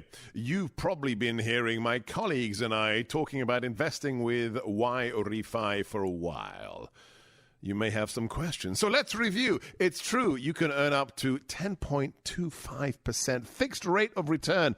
That's not correlated to the stock market or the Fed. You can turn your income on or off, compound it, whatever you choose, and there are absolutely no fees. There is no attack on principal if you ever need your money back, and you'll get your monthly statement with no surprises. Just go to investyrefi.com. That's invest, the letter Y, then REFY.com, or call 888-YREFI24. Friends, this is a solid investment that actually helps people. Just go to investyrefi.com or call 888-YREFI24 and tell them Dr. G sent you. When this is the sound of a crackling campfire on a cool evening, you can sit back and relax. But when it's the sound of your counters and cabinets smoking and smoldering following a house fire that's affected your entire kitchen, you need to pick up the phone and call 1-800-SERVPRO. Only the cleanup and restoration specialists at ServPro can help make fire and water damage like it never even happened. So make the call to 1-800-ServPro when fire damage strikes. Franchises are independently owned and operated. Hi, I'm Test Director Rick from ServPro, the leader in cleaning, restoration, and construction. It's my job to make sure our pros are prepared for anything. Storm damage? Fixed. Flood damage? We're on it. Fire damage? Not anymore. Aliens? What? Aliens? We cleaned those sites a while ago. No matter the disaster, our pros will make it like it never even happened. Find out why ServPro is the #1 choice for residential and commercial restoration projects large and small. Visit servpro.com today.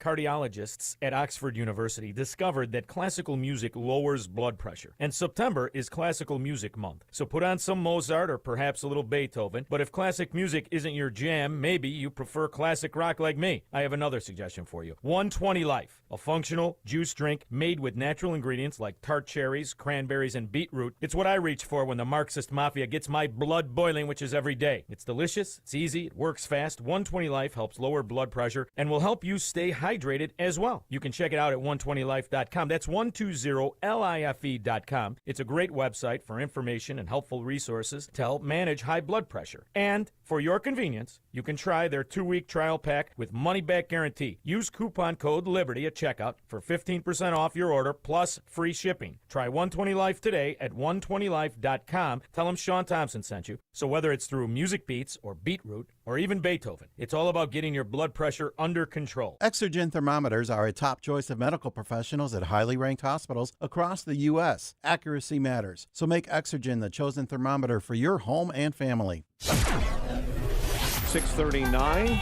Team Hochberg Traffic Center time, a service of Blindster.com. Blind shades and shutters at low prices, custom made for your windows. Shipping is free. Blindster.com. Kennedy inbound, 57 minutes in climbing, mostly due to an accident. A left lane block between Montrose and then with the accident site at North Avenue. 55 southbound still shut down completely between Route 126 and US 30. Traffic backing up all the way to I-355, the Veterans Toll Road, involving a rollover semi, a level 1 hazardous materials spill. Traffic is now being diverted off at Weber Road. Chicago's Morning Answer with Dan and Amy continues next. Couple of showers this morning, high 81, currently 67. Next news at 7. Chicago's Morning Answer continues next on AM 560, The Answer. This hourly segment is brought to you by CharlesEquipment.com, keeping you powered up no matter what the conditions. CharlesEquipment.com. Listen to AM 560 The Answer online at 560theanswer.com, on the AM 560 mobile app, on your Alexa-powered smart speaker, and on TuneIn, iHeart, and on Odyssey. Now, from the Signature Bank Studios, this is Chicago's Morning Answer with Dan Proft and Amy Jacobson. Only the biggest stories, only the biggest guests, and only the biggest opinions. This is AM 560, The Answer. Top of the morning, Dan, and in for Amy J this morning, Charles Thomas, former ABC7 political reporter. Charles. Amy's off with her fancy Balance of Nature friends at their gala soiree this weekend. Anyway, she'll be back Monday. All right. Hey, I thought Kamala Harris was in communication with the Northern Triangle countries and South American countries that are relevant in this conversation. And she was focusing on root causes of migration away from there and to here. And she was going to get that wrapped up at least as fast as Joe Biden found the cure for cancer when he was tasked to do so by President Obama. But it hasn't seemed to work out that way. And so Ed O'Keefe from CBS News asked White House spokeswoman Karine Jean-Pierre, KJP, yesterday, who is talking to the countries that are responsible for the latest influx of migrants at least in the thousands, tens of thousands, Venezuelans, Haitians in particular, but not limited. Here's what KJP had to say. And remember, first thing, start from the premise. The border is secure, and this president has done more than any other president in American history to secure the border. Who's talking to Venezuela about why these people are still coming? Who's talking to Panama about the Darien Gap and who's allowing them to come in? And whatever happened to those State Department and Spain and Canada centers that were going to be set up along route? So on the to last, make sure that people would have options. All very good questions. Clearly, the centers, we would get more information for you on that. But look, these diplomatic conversations are incredibly important. You heard from the National Security Advisor. These are conversations that Blinken is having, the Secretary of State is having. The President, let's not forget, just last fall brought 22 countries together to talk about how migration is affecting the region. And remember, they signed a declaration. Look, these diplomatic conversations will continue. It is not an easy issue to deal with, right? But they're going to continue. What the point that I'm making, and the point that I think you all some of you have reported on, this is a president that has taken historic action on an issue, on a system that has been broken for some time. And we have been very clear. We would like to do this in a bipartisan way. We would like to do it with the help of Republicans. But right now, we are doing it in the best way that we can, taking diplomatic actions that you just laid out, right? Having those conversations, seeing how we can work with this issue, because it's a regional issue. This is a West Hemisphere issue, right? And so we're going to continue to do that, and also make announcements like we did yesterday to deal with what's going on at the border. Conversations are being had. That makes you feel better. Huh? She is hysterical. I mean, by the way, just a follow-up question. Is America's national security a regional issue? Because that's what we're talking about. Is America's security a regional issue, a Western Hemisphere issue, or is it our issue? We're doing this collaboratively? It doesn't seem so. But she's right about conversation being had, because somebody had a conversation with Border Patrol to tell them to go down to Eagle Pass and cut the razor wire that Governor Abbott had put up. Cut the razor wire. And then Abbott tweeting, I immediately deployed more Texas National Guard to repel illegal crossings and install more razor wire. This is purposeful. I mean, that evil Texas governor. This is the theme that we've been talking about all morning. The policies that leave you scratching your heads, they're purposeful, and there is a point. And the point is completely political. I got to think that I got a lot of faith in American voters, and I got to know that they know that this is a major, major screw-up by the Biden administration, that things were along the border were much better under Donald Trump than they are today, and there weren't people sleeping in police stations during the Trump years, and we got a problem. But the media in particular does not want to call out the Biden administration and Kamala Harris and these people because they believe that it will benefit the evil Donald Trump. Well, right. I mean, they're the comm shop, and they support open borders too, because they've been trained to do so in the Ivy League, and Ivy League, some of them, very few actually, but whatever, at the collegiate level where they got their fancy journalism degrees, and that's what they believe. I mean, they believe what AOC says. No one can be illegal. And VDH, the great Victor Davis Hanson, distills this nicely for us. I mean, just on that point about it being purposeful, just work the logic here. I mean, the people, they're apparatchiks around the country in places like Wilmette and Naperville. They can be willfully blind. But the people making the decisions, they're not willfully blind. They're making decisions purposefully with a goal in mind. Yeah, this is historically unprecedented. We've never seen 7 to 8 million illegal entries in just 2.5 years.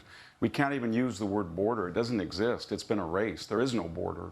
We're getting up to about 50 million people who were not born in the United States of various categories residing in the United States. That's almost 15% of the population. We didn't even have that in the 19th century, but we have no ability to integrate or assimilate people in such numbers who come illegally without English facility or knowledge of our country. And the question is, why are we doing this? And I know the Mexican government uses us as a safety valve, and they get $60 billion in remittances. We know the cartels make money, and they're killing 100,000 of us with fentanyl. But why is the Biden administration? They talk grandly of demography is destiny, the new Democratic majority. We're going to flip Texas and Arizona the way we did New Mexico and Colorado. So it is a deliberate, cynical policy, I think. And the irony of it is it's impacting for the first time these sanctuary blue cities that have Democratic constituencies that are robbed of the ability to use their own social services because this administration has privileged foreign nationals over their own citizens. 312-642-5600, turnkey.pro answer line, 64636-DA, turnkey.pro text line. I think Victor Davis Hanson has it sussed out pretty well. He does. And then there's this business of the work permits for the Venezuelans who cross the border illegally. I mean, I'm offended by that. 472,000 Venezuelans who arrived between 21 and 23, between 21 and July of 23. Permits to legally live and work in the United States for up to 18 months. Why doesn't a Haitian get the same work permit? Why doesn't somebody from the Congo get the same work permit that a Venezuelan gets? Are you saying that what's so special about the situation in Venezuela? That seems to have been made arbitrarily, and I would hope that one of these immigration activist sympathizers would file some kind of lawsuit against the federal government about why are you doing this and how have you made the decision arbitrarily. I thought, we had a 14th Amendment, equal protection under the law. I know this for Americans. Right. But after they're here, don't these people from Haiti and Congo and Angola and such, don't they have equal protection? I mean, the whole thing is a mess. The whole thing is a mess, but this is just another example of what a mess it is.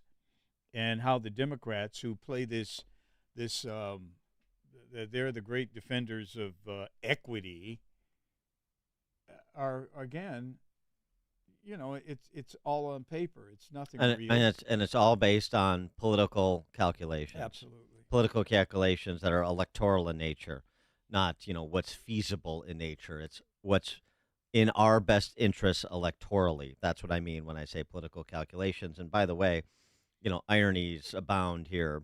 That's what happens when you behave in a capricious manner, which is what we see. Longtime migrant workers are disgruntled with the new wave of arrivals to New York City because they're undercutting them, claiming anyone hiring the new migrants should get the blank out of here. A tradesman, for example, who describes himself as an old-timer, said he's been going to Home Depot in Queens to pick up construction, plumbing, and home improvement work for 20-plus years, but now he's struggling because these other migrants are coming in and taking away jobs from people like him. If you can get work cheaper, you're going to use those guys. You're not going to pay $200 when you can get it for $40. Anything you give them, they'll take it. Yeah. But he's an old guy who came in the same way they did, who now does it, and we're supposed to be dismissive of anybody who says that they're undercutting the jobs and job opportunities of Americans. Now, this old-time migrant is being undercut. He's experiencing the same thing that he was part of on the wrong end of it, the bad end of it, And now he's complaining because of just sort of the general lawlessness. There's no standard, there's no foundational principle here.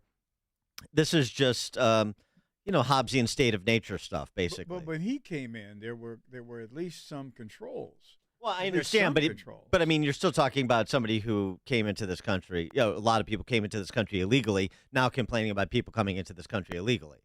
And I, as a black man, I know that black people are on the absolute bottom rung economically of American society.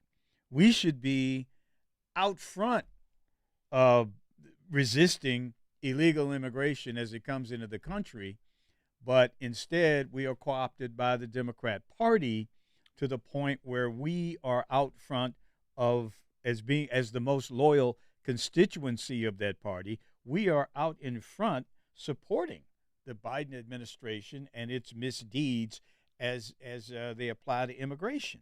It just boggles the mind. I'm just appealing to black people, black Americans, to connect the dots. You gotta begin connecting the dots, and it's almost a hopeless situation when you see that people will go out and support the Democrats, or at least at this point say they will, when in fact the Democrats are doing nothing to help uplift the economic situation facing black Americans. Rick in Union, you're on Chicago's Morning Answer. Yeah, this isn't just Congo and other places like that. They're having a hard time getting anything. My daughter-in-law married to my son from Belgium. It took her years and years to even get a green card. She'd have to go home every 3 months, stay there for 3 months, and come back. And I think this has a lot to do with them bringing in people from a communist system, something they hope to make us, and planting them right into society. I don't think it's going to work out how they think, though, because a lot of these people have seen communism, and that's what they're running from. Thanks for the call, Rick. One can only hope. You're right, though, about that. I mean, we have a caller, too, Tom in Oswego. He called earlier. I think it's son-in-law is a Mexican national and married his daughter, and the same rigmarole of trying to get somebody who married an American citizen and like a professional in Mexico and this and that to into this country, and they're going through this process, and of course it's government, so it's incredibly bureaucratic and time consuming, and you're left in the dark most of the time. And meanwhile, just wave a wand and 475,000 people can stay here for the next 18 months and work. Ron, Southside. Hey, Dan. Hey, Charles, I just want to point something out. Okay. That black people this is one issue that I find black people 100% against this immigration. I've listened to the station that you were on for a while after I listened to Dan, but no, there's a lady. This is out of the Crusader newspaper, Doris Lewis, who I've been knowing for 30-some years, has filed an injunction against the immigrants that moved over to the Lakeshore Hotel. Now, you're right, the black elected officials, I've been telling people, call your congressman. That Biden is just totally dismissing it, but the black community are real clear as far as being against this immigration. And last, like I said, a lot of times, black people may differ, maybe on abortion. From what I hear and talk to people, 100%. And I really hope that it bites the Democrats in the behind, because Biden is totally ignoring. The vice president was here, and she totally ignored the black people's concerns and complaints about this migrant situation. So I'm just letting you know that.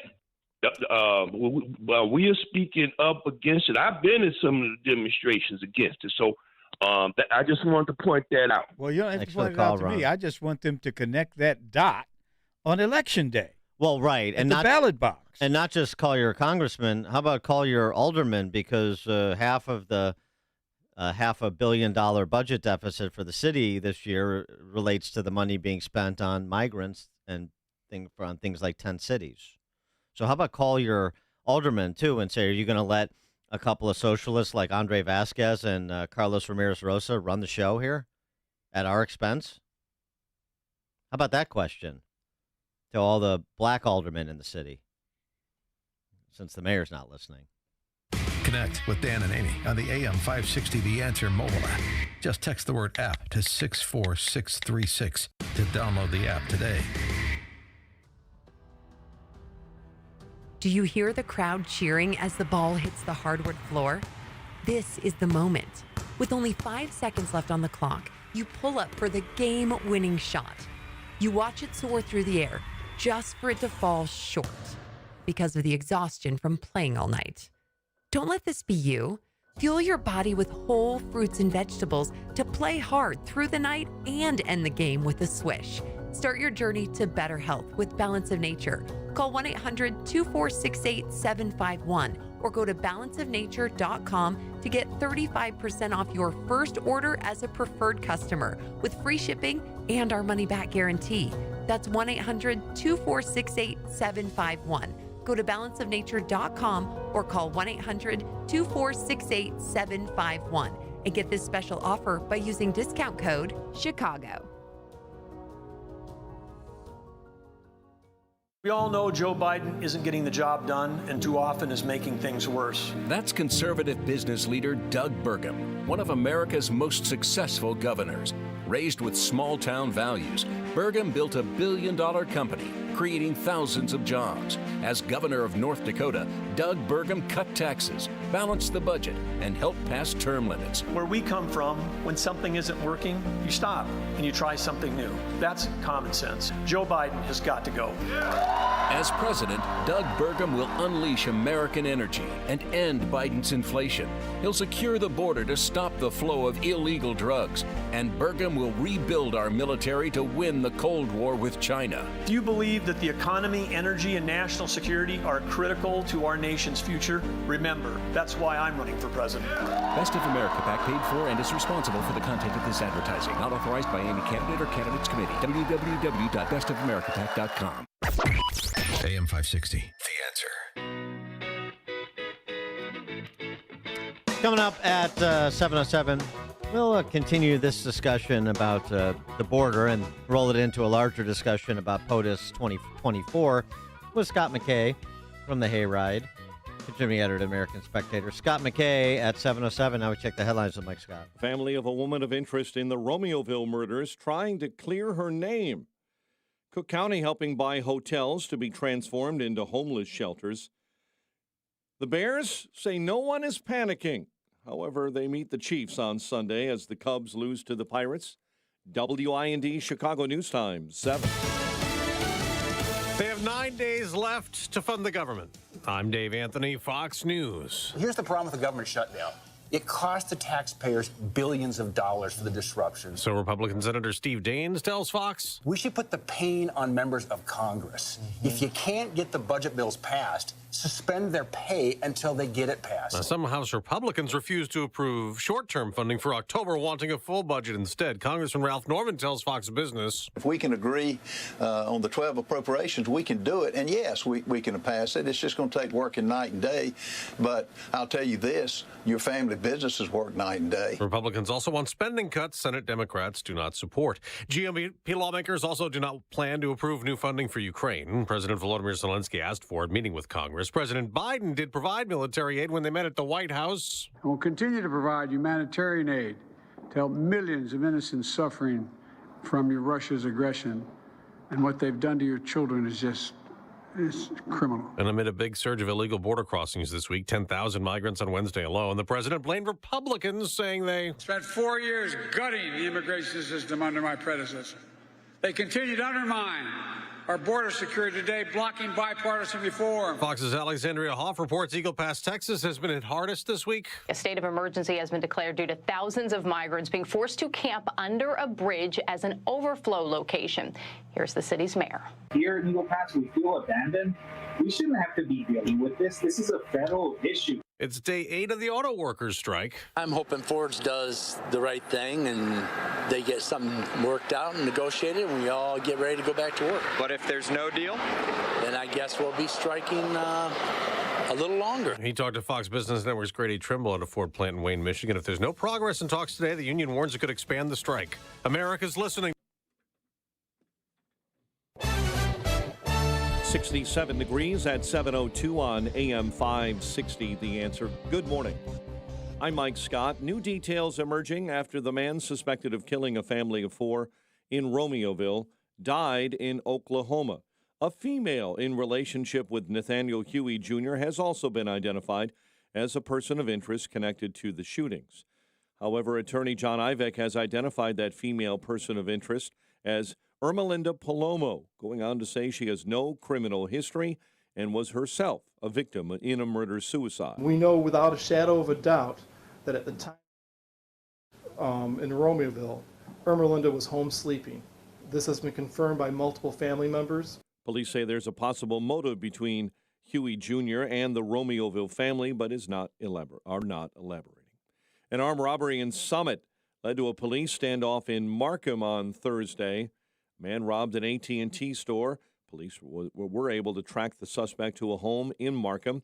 SWAT teams responded, and around 2 p.m., the situation ended without injury. A man is going to federal prison for carjacking a rideshare driver's vehicle at gunpoint. In downtown Chicago, Noah Ransom was sentenced to 6.5 years behind bars. McHenry County Health Department confirming an E. coli outbreak at Huntley High School. 6 confirmed cases. The first case identified September 17. Chicago's interim top cop now reversing course on the decision to continue a White Sox game after 2 women were shot inside the ballpark last month.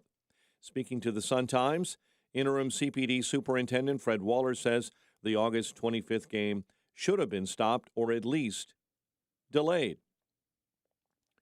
The Bears take on the Super Bowl champs when they visit Kansas City at Arrowhead Sunday. Defensive coordinator Alan Williams resigned earlier in the week. Bears GM Ryan Poles says no one is panicking. We talked about Hallis Hall being raided. That was completely false. Don't even know where that came from. Worked with Kevin and George, all of our leadership, to make sure we were handling it the right way, communicating properly, and then obviously everything concluded yesterday. But we have a ton of confidence in our plan moving forward. Cubs continue their free fall with an 8-6 loss to the Pirates. White Sox take on the Red Sox this weekend. The news is a service of Wilkins Hyundai and Mazda in Elmhurst. Experience next-level excellence at Wilkins Hyundai and Mazda, minutes from Oak Brook, downtown Schaumburg in Elmhurst. View new and pre-owned inventory online, wilkinscars.com. A check of traffic and weather on the way next on AM 560. Mike Gallagher says it's our right. We have the right to decide whether we want Trump in the Oval Office or not. We have the ability and the right and the authority, the constitutional authority to make that determination, not Fannie Willis or Alvin Bragg or any one of the other George Soros prosecutors who are soft on crime. The Mike Gallagher Show, weekdays at 9, right before Dennis Prager at 11 on AM 560. The Answer. Former CIA officer and survival expert Jason Hansen here. I teach people how to prepare for the unexpected. Right now, most Americans are not ready for the death of the US dollar. You have money sitting in cash, and if you don't act soon, your financial future could be at risk. I have partnered with Advantage Gold, the #1 rated precious metals company in America, to release my new digital dollar survival kit that's 100% free for everyone who calls today and claims your free survival kit. Simply call 800-900-8000 and give your email address, and I will have this new digital dollar survival kit sent to you immediately. Call 1-800-900-8000 now and claim your free kit, and also mention my name, Jason Hansen, and see how you could also qualify for $1,000 in free silver. Supplies are limited, so call right now before it's too late. Call 800-900-8000. Advantage Gold is not an investment advisor or a tax advisor. Check with your financial advisor before investing. Call 800-900-8000. Hi, I'm Martha Stewart. Every year, more than 4 million pets enter shelters here in the United States. My friends at American Humane have been helping animals since 1877. The goal is to ensure that pets have a safe shelter, especially during natural disasters. Adopting a shelter pet allows shelters to help more animals awaiting care. Please consider adopting today and take some time to learn more about American Humane's other work at americanhumane.org. Consumer Cellular's award-winning customer support is 100% based in the U.S., and you are 100% based in the U.S. That's something you have in common with Consumer Cellular's customer service. Consumer Cellular's customer service likes pizza, and you like pizza. You want a free month of service, and we want to give you one. We obviously can't wait to hear from you. Visit consumercellular.com/free month and enter code FREEMONTH to get your second month free. Consumer Cellular. When freedom calls, we're here to answer. Promotion is subject to terms and conditions. Balance of Nature, changing the world one life at a time. I'm telling you, I love these. I have so many benefits from this. I should be your testimony on TV because they have done so much for me. It really helped me so much. I've noticed some improvements over time. I noticed that I used to eat a lot of cookies and snack between meals, and I've stopped doing that because I just don't feel a desire to do that. My energy lasts longer. I have more endurance, and a number of things I'm happy with. Start your journey to better health with Balance of Nature. Call 1-800-246-8751 or go to balanceofnature.com to get 35% off your first preferred order with free shipping and our money-back guarantee. That's 1-800-246-8751. Go to balanceofnature.com or call 1-800-246-8751 and get this special offer by using discount code CHICAGO. 7:08, Team Hochberg Traffic Center time, a service of Advanced Design Studio. Check out Common Sense Remodeling with Advanced Design Studio online at advanceddesignstudio.com. The Kennedy Inn, an hour 5 from O'Hare into the Burns Circle interchange. An accident with a left lane block inbound between the Edens Junction and North Avenue. The Ike right now settling in 49, 390 to the old post office. I-55 closed due to an accident on the southbound side between Route 126 and US 30. A rollover semi being dealt with there and a fuel spill. Traffic being diverted off on Weber Road. Inbound 55, you have 2 left lanes blocked with emergency equipment helping things on the southbound side right at Route 126. Chicago's Morning Answer with Dan and Amy continues next. AM 560 Weather Center forecast with Steve Williams. Couple of showers around this morning, otherwise partly sunny, warm day. High today 81. Tonight partly cloudy, though 63. And then partly sunny for tomorrow. The high at 79. Nice day on Sunday, clouds and sun. The high 75. I'm Steve Williams on AM 560. The Answer. 67 at O'Hare. Next news 7:30. Chicago's Morning Answer continues next on AM 560. The Answer. This hourly segment is sponsored by Protecting Your Assets with Steve Shyman. Listen Saturday mornings at 8. Learn more at willsave.com. Listen to AM 560 The Answer online at 560theanswer.com, on the AM 560 mobile app, on your Alexa-powered smart speaker, and on TuneIn, iHeart, and on Odyssey. Now, from the Signature Bank Studios, this is Chicago's Morning Answer with Dan Proft and Amy Jacobson on AM 560. The Answer.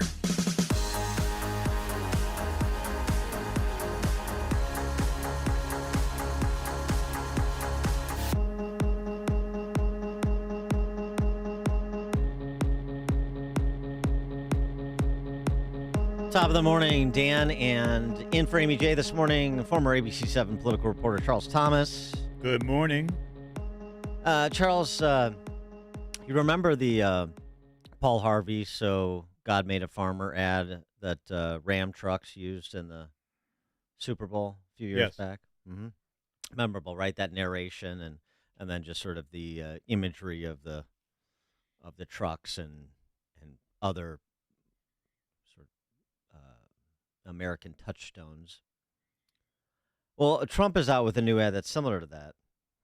And it's not the dearly departed Paul Harvey offering the narration. It's Tucker Carlson with one of the best commentaries and best riffs I've ever heard him give, and this was sort of explaining the Trump popularity, at least within center-right ranks, at least within the ranks of people who do care about the future of this country.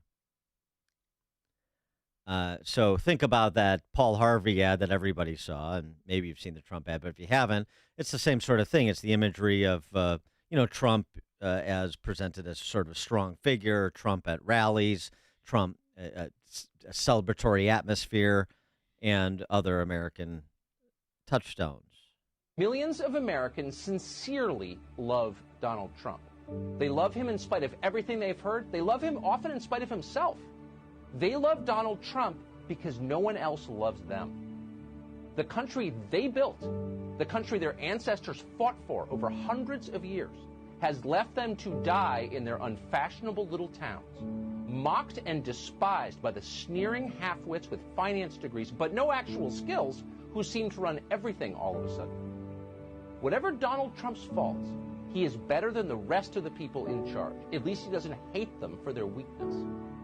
Donald Trump, in other words, is and has always been a living indictment of the people who run this country. That was true 4 years ago when Trump came out of nowhere to win the presidency, and it's every bit as true right now. Trump rose because they failed. It's as simple as that. If the people in charge had done a halfway decent job with the country they inherited, if they'd cared about anything other than themselves, even for just a moment, Donald Trump would still be hosting Celebrity Apprentice. But they didn't. Instead, they were incompetent and narcissistic and cruel and relentlessly dishonest. They wrecked what they didn't build. They lied about it. They hurt anyone who told the truth about what they were doing. That's true. We watched. America is still a great country, the best in the world, but our ruling class is disgusting. A vote for Trump is a vote against them. That's what's going on in this country.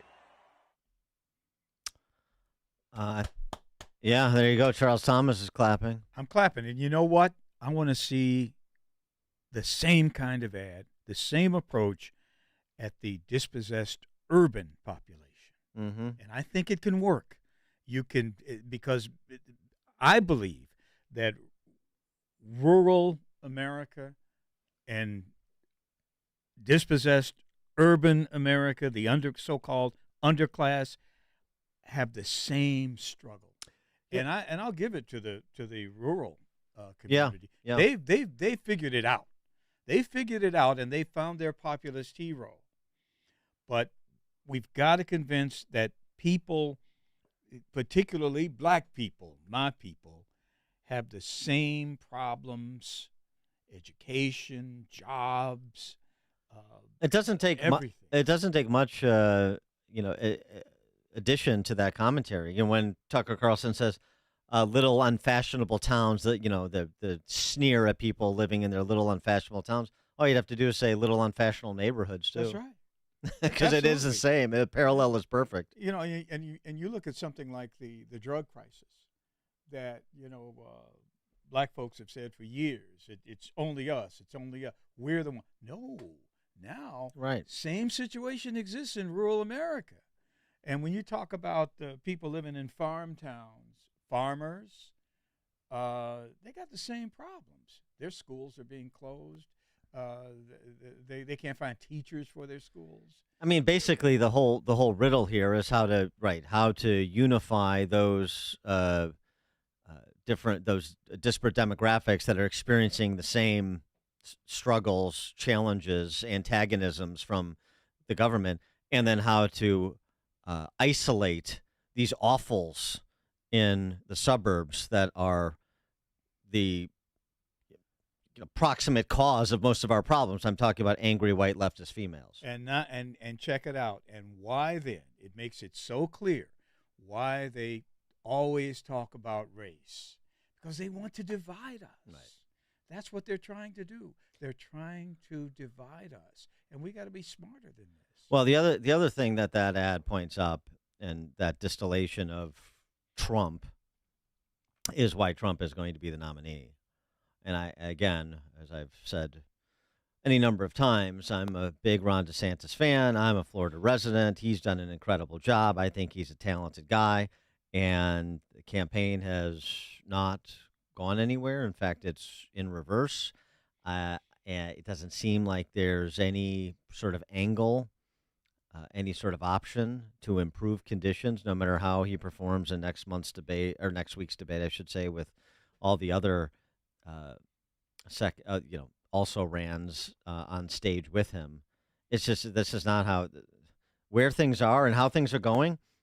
2 more IRS officials say David Weiss stymied, not the deciding person on Hunter Biden tax crimes. 2 more IRS whistleblowers, Director of Field Operations and a special agent in charge in D.C., both detail how the Weiss probe into Biden Inc., Hunter specifically, was thwarted. The idea that Merrick Garland, David Weiss, had full authority to charge. My understanding would be that the DOJ tax division had to authorize it first.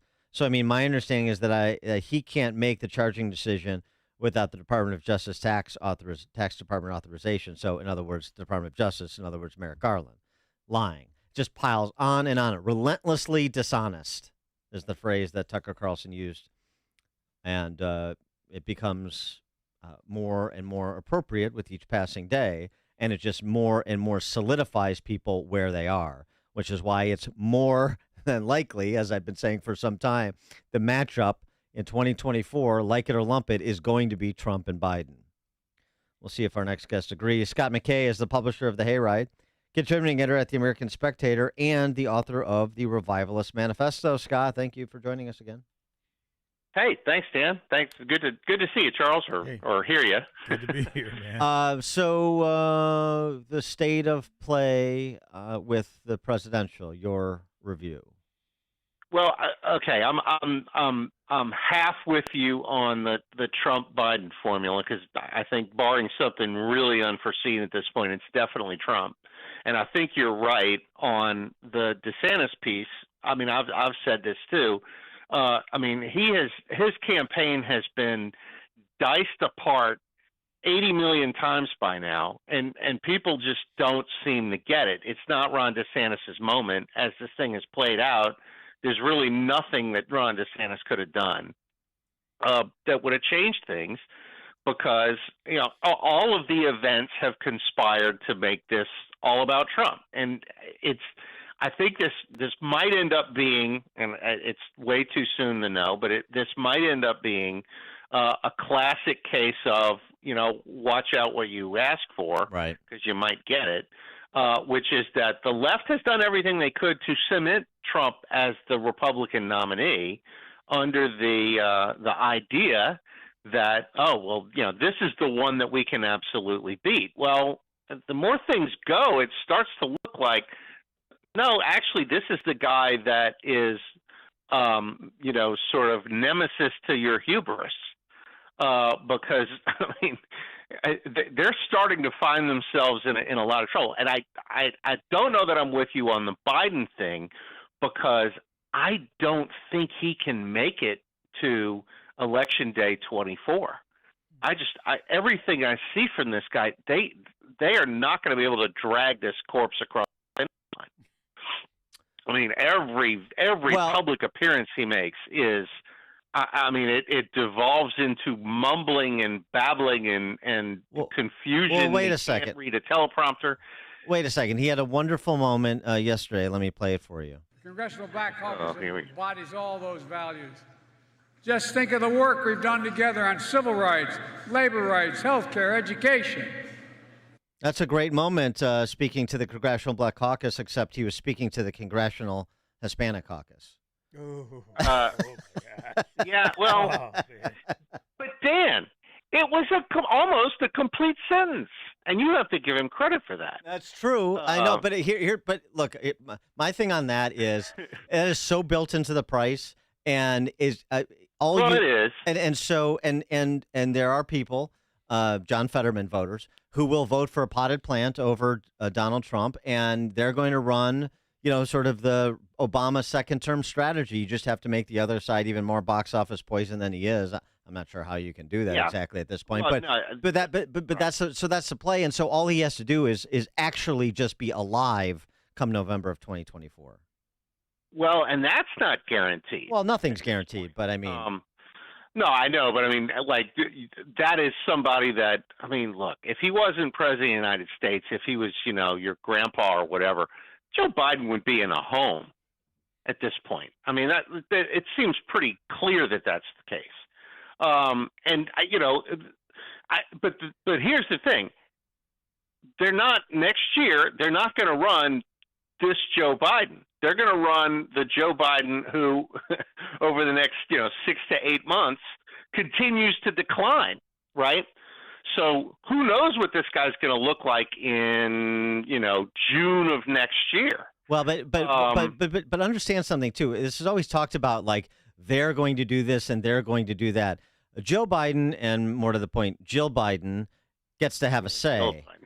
Sure. Right. And so, and the play for them is what they're seeing playing out real time. If you're under legal scrutiny, it's best to stay in power, not leave power. That's a much better position to be in, just as Donald Trump. And so they have every incentive to stay. Well, they do. I have never been convinced that they're actually in charge, however. I think the real power center in Washington is not the White House, it's over in Kalorama. So, the question there is, does somebody make the decision, okay, we're going to have to do something different? But here's the problem. Because this has not been done, you get closer and closer to the point where, okay, you're not going to run a primary on the Democrat side, so you can't vet anybody else. A week or so ago, Gavin Newsom once again said he wasn't going to get in the presidential race, and also anointed Kamala Harris as the heir apparent.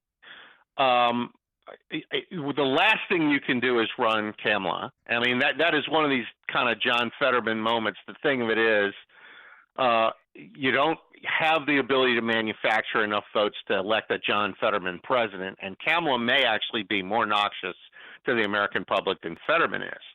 And if this thing continues to kind of devolve where Biden is concerned, you still have RFK Jr. out there in the primary. Wow. And who's at 20% now. And look, this is the thing, okay? And what I'm foreseeing here, which is very, very foreseeable, is there is some moment when they put Joe Biden in public where he does something that they can't gloss over. Does he drop a racial epithet while he's talking? Does he break out in, apparently he'll break out in F-bombs talking to his staff all the time, which is a clear sign of, old people with dementia and Alzheimer's get really abusive at times. To people that try to help them or whatever. So do you have a moment like that where the whole country goes, oh, my God, we can't have this guy as president one more day? Well, but I mean, right. And then where are they? But right now, the numbers, I mean, there's almost a super majority of people who think not only he commit a crime, or not only, I should say, he's too old to be in office, but they think he committed a crime, and it's still a dead heat with Trump and with other Republicans too. So, I mean, my point is to say they will literally a potted plant. Half the country will vote for a potted plant against any Republican. That's where the things are at. That's certainly true. The question is, does that machine actually turn out those votes? And as things get worse, that becomes the risk. And I'm not and I have said this, and I will continue to say it, I make absolutely no assumptions about what will happen in 2024. I mean, this thing could go any kind of way. Mm-hmm. I'm just pointing out that and I mean, I think Trump is a much more stable Republican nominee at this point than Biden is on the Democrat side. But I mean, even that, you can't make any clear assumptions because they want to put Trump in jail before the presidential election, and they want to keep him off the ballot in every blue state they can. So, you can't completely gloss over those things. So I have no idea what's going to happen next year. or even, like what the character of that election, regardless of who the contestants are, might be. I mean, we may devolve into something that looks like 1860 by then. Scott McKay, publisher of The Hayride, contributing editor at The American Spectator, author of The Revivalist Manifesto. Scott, thank you as always. Thanks, guys. Have a great weekend. You too. And Scott joined us on the Turnkey.pro answer line. Hear about the big stories of the day, then talk about them right here on Chicago's Morning Answer on AM 560. The Answer. Signature Bank is Chicago's fastest growing independently owned business bank. Your business and your money are in good hands with Signature Bank. I'm Dan Proft, and I know this because Signature Bank is my business bank. Hi, I'm Nick Philippus, co-owner of Joe Donut and a proud customer of Signature Bank. We're a locally owned artisan donut shop that focuses on chef-made small batch and craft donuts. We have 7 locations around the Chicagoland suburbs, with an 8th location coming soon. After opening our original stores in Glenview and Niles, we came to Signature Bank for financing for our new Mount Prospect location. From PPP and material delays in construction, Signature Bank was flexible and truly a banking partner that a small business like ours hadn't experienced before. Even their fraud department was able to stop a $30,000 fraudulent check from clearing our account. That allowed us to focus on selling donuts, knowing Signature Bank had our back. Signature Bank helps local businesses succeed. Let Signature Bank turn your business vision into reality. Visit signaturebank.bank. Member FDIC, Equal Housing Lender. The weather is cooling down, but the savings are heating up at Wilkins Mazda in Elmhurst. If you're looking for a new or pre-owned Mazda, you need to visit Wilkins Mazda in Elmhurst. You'll find the Mazda you want, and the price you see is the price you get. No games, no gimmicks. And right now is a great time to buy a new Mazda. With limited time incentives that only come around once a year. You can lease a 2023 Mazda CX-30 for $289 per month, or a 2023 Mazda CX-5 for $315 a month. Or for $539 a month, lease the all-new 2024 Mazda CX-90. All lease terms 33 months with $39.95 down plus tax, title, license, and $324.24 doc fee with approved credit through Mazda Capital Services for qualified buyers. And to keep your Mazda running great all year round, schedule your next service appointment right online at WilkinsMazdaCars.com. Wilkins Mazda, conveniently located in Elmhurst off of York Road and 290, just minutes from Oak Brook downtown in Schaumburg. Experience the next level of excellence at Wilkins Mazda in Elmhurst. Visit WilkinsMazdaCars.com. See dealer for details. Balance of Nature, changing the world one life at a time. I'm telling you, I love these. I have so many benefits from this. I should be your testimony on TV because they have done so much for me. It really helped me so much. I've noticed some improvements over time. I noticed that I used to eat a lot of cookies and snack between meals, and I've stopped doing that because I just don't feel a desire to do that. My energy lasts longer. I have more endurance, and a number of things I'm happy with. Start your journey to better health with Balance of Nature. Call 1-800-246-8751 or go to balanceofnature.com to get 35% off your first preferred order with free shipping and our money-back guarantee. That's 1-800-246-8751. Go to balanceofnature.com or call 1-800-246-8751 and get this special offer by using discount code CHICAGO. Doug. With Liberty Mutual, you can customize and save hundreds on your car insurance. But what to buy with those savings?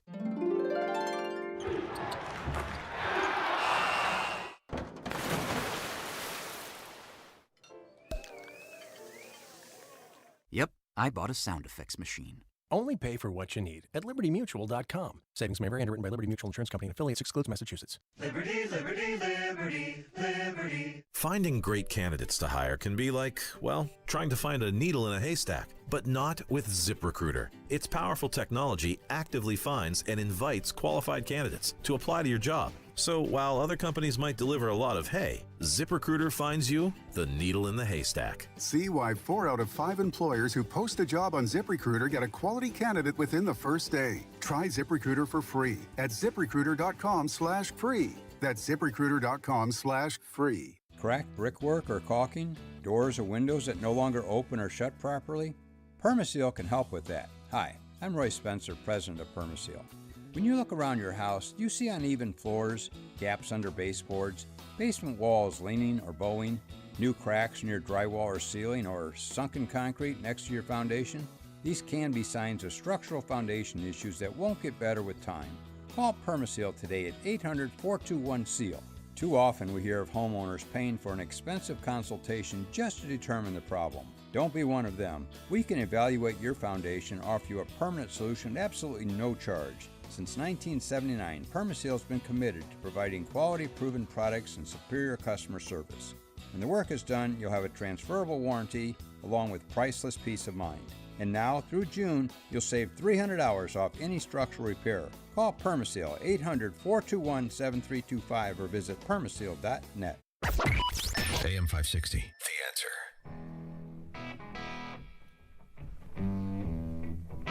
Coming up at 7:37, Bjorn Lomborg from the Copenhagen Consensus think tank that is.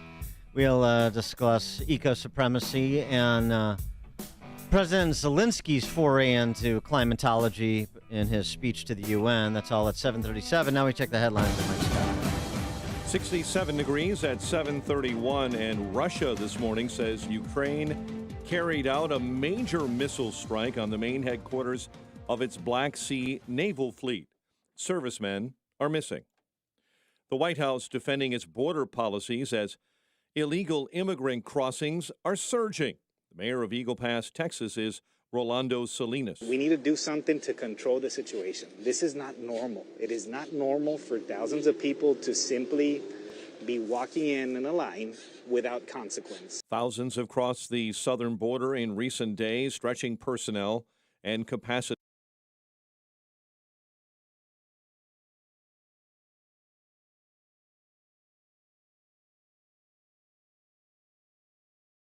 Embankment in New York State.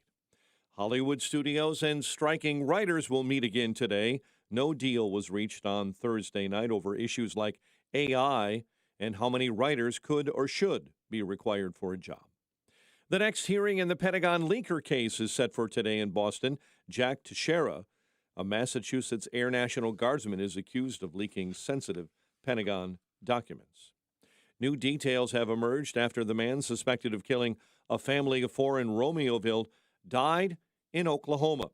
Nathaniel Huey of Streamwood was suspected in the deaths of four, including 38-year-old Alberto Roland and 32-year-old Zoraida Bartolome. A female with a relationship to Huey Jr. was identified as a person of interest in connection with the shooting. She communicated with members of her family, telling them such things as, "I love you, take care of my grandbabies."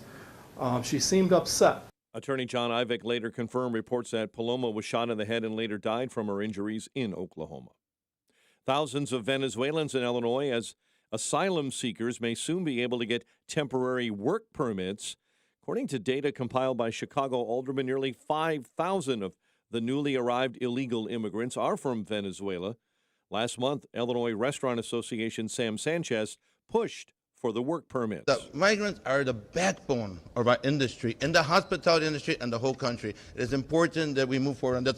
On the south side, UAW workers are expected to announce this morning if they will expand their strike. That means UAW members here in Chicago may soon join others in the fight against the Big Three. About 5,000 local employees could be affected as they await word. Union members held a rally near the Ford stamping plant on the south side, led by UAW local president Chris Pena. We haven't had a raise in 8 to 10 years. We're trying to set the standard for the working class, not be behind on wages like we've been for over a decade. Workers say they want a 40% hike in pay.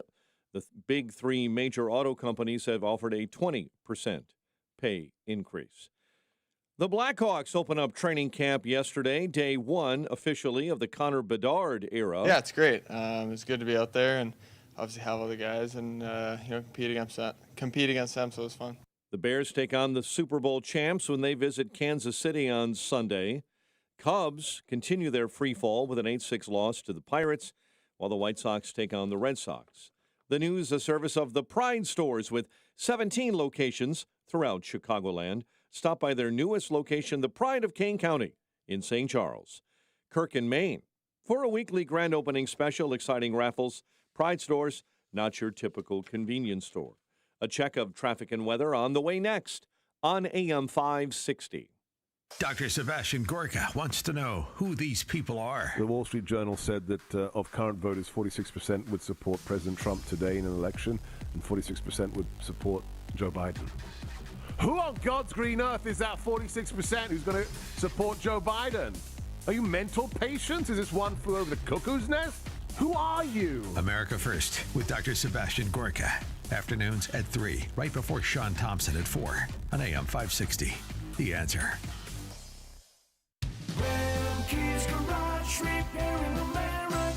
Are you a driver of a Ford PowerStroke diesel engine? Tired of taking your Ford PowerStroke diesel in to be misdiagnosed or paying for repairs that don't fix the problem? Well, bring your vehicle to the diesel headquarters, Remke's Garage. The shop is equipped with state-of-the-art diagnostic equipment and highly trained technicians. Take it to the experts. Take it to Remke's Garage. Remke's Garage specializes in Ford PowerStroke, Chevy Duramax, Dodge Cummins, Mercedes Sprinter, and Isuzu diesel engines and transmission repairs. At Remke's, they'll make your vehicle repairs convenient by offering a free commercial loaner vehicle. Remke's Garage, where you won't spend $1,000 to fix a $100 problem.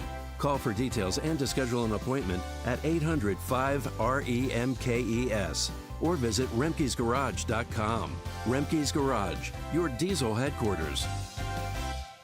To say he lived an interesting life is an understatement. Father Dwight Longnecker is a Catholic convert with a fascinating story. And Saturday, October 21st, he's coming to St. James at Sagbridge Church to share his story, his insights on today's world, and a mysterious imaginary line linking 7 monasteries from Ireland to Israel. Don't miss Morning of Recollection, featuring Father Longnecker, a prolific writer, blogger at Standing on My Head, and author of numerous books including Beheading Hydra and Immortal Combat. Be inspired with a plan to battle the cultural currents of our day and hear a fascinating presentation on the Sword of St. Michael, the imaginary line linking 7 monasteries. This one-time event is Saturday, October 21st, from 9 a.m. until 12 noon at St. James at Sagbridge Church in Lamont, 10600 Archer Ave, corners of Route 83 and Archer Avenue. To sign up, go to historicstjames.org. Seating is limited. That's historicstjames.org to reserve your spot at Morning of Recollection with Father Longnecker. O'Reilly Auto Parts Loaner Tool Program has more than 80 specialty loaner tools available to help you with your next repair. Refundable deposit required. Stop by O'Reilly Auto Parts today. 7:39. Team Hochberg Traffic Center time, a service of the Fireplace and Chimney Authority, Chicagoland's largest and most respected fireplace and chimney company. Call to schedule your appointment today, 630-279-8500, or visit their showrooms in Lisle or Elmhurst or online, fireplaceandchimneyauthority.com. Kennedy at 55 minutes, O'Hare into the Burns Circle interchange. The Ike right now is running at 42 in from Manheim to the old post office. Our big trouble spot continues to be southbound 55, entirely shut down from Route 126 all the way to US 30. You're backed up to Route 53 right now because of a rollover semi and a fuel spill. Traffic being diverted off at Weber Road. Chicago's Morning Answer with Dan and Amy continues next. Couple of morning showers, otherwise cloudy and warm throughout the day. High 81, 67 right now. Next news at 8. Chicago's Morning Answer continues next on AM 560, The Answer. This hourly segment is brought to you by HealthQuest Radio with Dr. David Kolbaba. Saturday mornings at 11. Visit healthquestradio.com. Listen to AM 560 The Answer online at 560theanswer.com, on the AM 560 mobile app, on your Alexa-powered smart speaker, and on TuneIn, iHeart, and on Odyssey. Now, from the Signature Bank Studios, this is Chicago's Morning Answer with Dan Proft and Amy Jacobson. If you're looking for the latest news, insight into what it means, and the sharpest opinion, there's only one station in Chicago where you can turn, and it's this one. We're AM 560, The Answer. Top of the morning, Dan, and in for Amy J. This morning, Charles Thomas. Good morning. Charles, Volodymyr Zelensky, the president of Ukraine, spoke before the UN General Assembly this week. I heard there weren't the auditorium was 2/3 empty. when he spoke. Probably some people retire to their hotel rooms for the prostitutes that had been procured for them. Big business for prostitutes in New York City this weekend. That was documented by the New York Post. We brought that to you. Well, you got to go where the work is. I understand. Follow the politicians. Yeah. UN's Sustainable Development Goals Summit. And Zelensky, who is in the midst of trying to repel the Russian invasion, was very thoughtful in taking time out to repeat the lines he was dutifully given from Western climate czars like John Kerry. Here's what he said. Even though humanity is failing on its climate policy objectives, this means that extreme weather will still impact the normal global life, and some evil state will also weaponize its outcomes. And when people in the streets of New York and other cities of the world went out on climate protest, we all have seen them. And when people in Morocco and Libya and other countries die as a result of natural disasters, and when islands and countries disappear underwater, and when tornadoes and deserts are spreading into new territories, and when all of this is happening, one unnatural disaster in Moscow decided to launch a big war and kill tens of thousands of people. We have to stop it. We must act united to defeat the aggressor and focus all our capabilities and energy on addressing these challenges. As nukes are restrained, likewise the aggressor must be restrained, and all his tools and methods of war. Each war now can become final, but it takes our unity to make sure that aggression will not break in again. And it is not a dialogue between the so-called great powers somewhere behind the closed doors that can guarantee us all the new wars era, but open war of all nations for peace. You know what that reminds me of? The whole scene. A story we brought you earlier in the week about this volleyball team in Brazil. Women's volleyball team. They won some sort of collegiate title, I guess. And the male students, some male students, medical students in Brazil, in celebration, ? Of the championship victory, pulled down their pants, ran out on the court, and had a group masturbation celebration. What? Yeah. Yeah, this is that scandal has risen to the level of Lulu, the president of Brazil. Anyway, that's what the UN convention there reminds me of. One big group masturbation celebration. Just call it a circle jerk. Right? Well, yeah, that is the term of art. I hope that's not too graphic for our next guest, but it just popped into my head. Bjorn Lomborg is the president of the Copenhagen Consensus think tank, author of Best Things First. Bjorn, thanks for joining us. Appreciate it. Hey, it's great to be here. Even if it's the most unusual introduction I've had. Yeah, well, I like to chart new territory. So Zelensky's going full Greta before his UN friends there. How did you receive that? First of all, just on the facts, I know you sort of just like to keep it substantive based on the policy, which is fair. Is anything he said correct? So look, I have a lot of understanding of Zelensky. Basically, wants a lot of military aid, and he's obviously playing to whatever audience is there. But I think fundamentally, we have to remember that there are many problems in this world, and there's a beautiful sort of ideal in the UN that they're actually trying to look at all of the things that humanity is facing, and it's great to have someone think about this, but very often they end up then focusing on a few things that sort of catch the public eye and catches everyone's attention. And of course, right now, that is global warming. Now, global warming is a real problem, but it really is only one of many issues.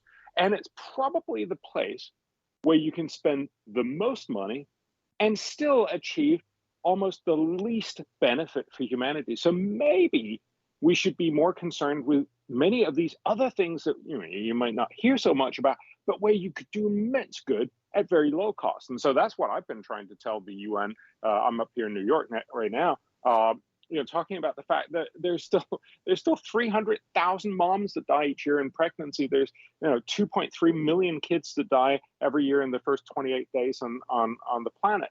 And this we could do something about incredibly cheaply: tuberculosis, malaria, education, agricultural R&D, nutrition. There are all these things that we could do a lot about if we focused on that. And so my point is to say maybe a little less on the scare pedal on climate and a little more on sort of some of the really smart things we can do. Yeah, a little humility would go a long way, particularly against the backdrop of how all of these global leaders managed COVID and the decisions that were made in the West and the East and the North and the South, everywhere.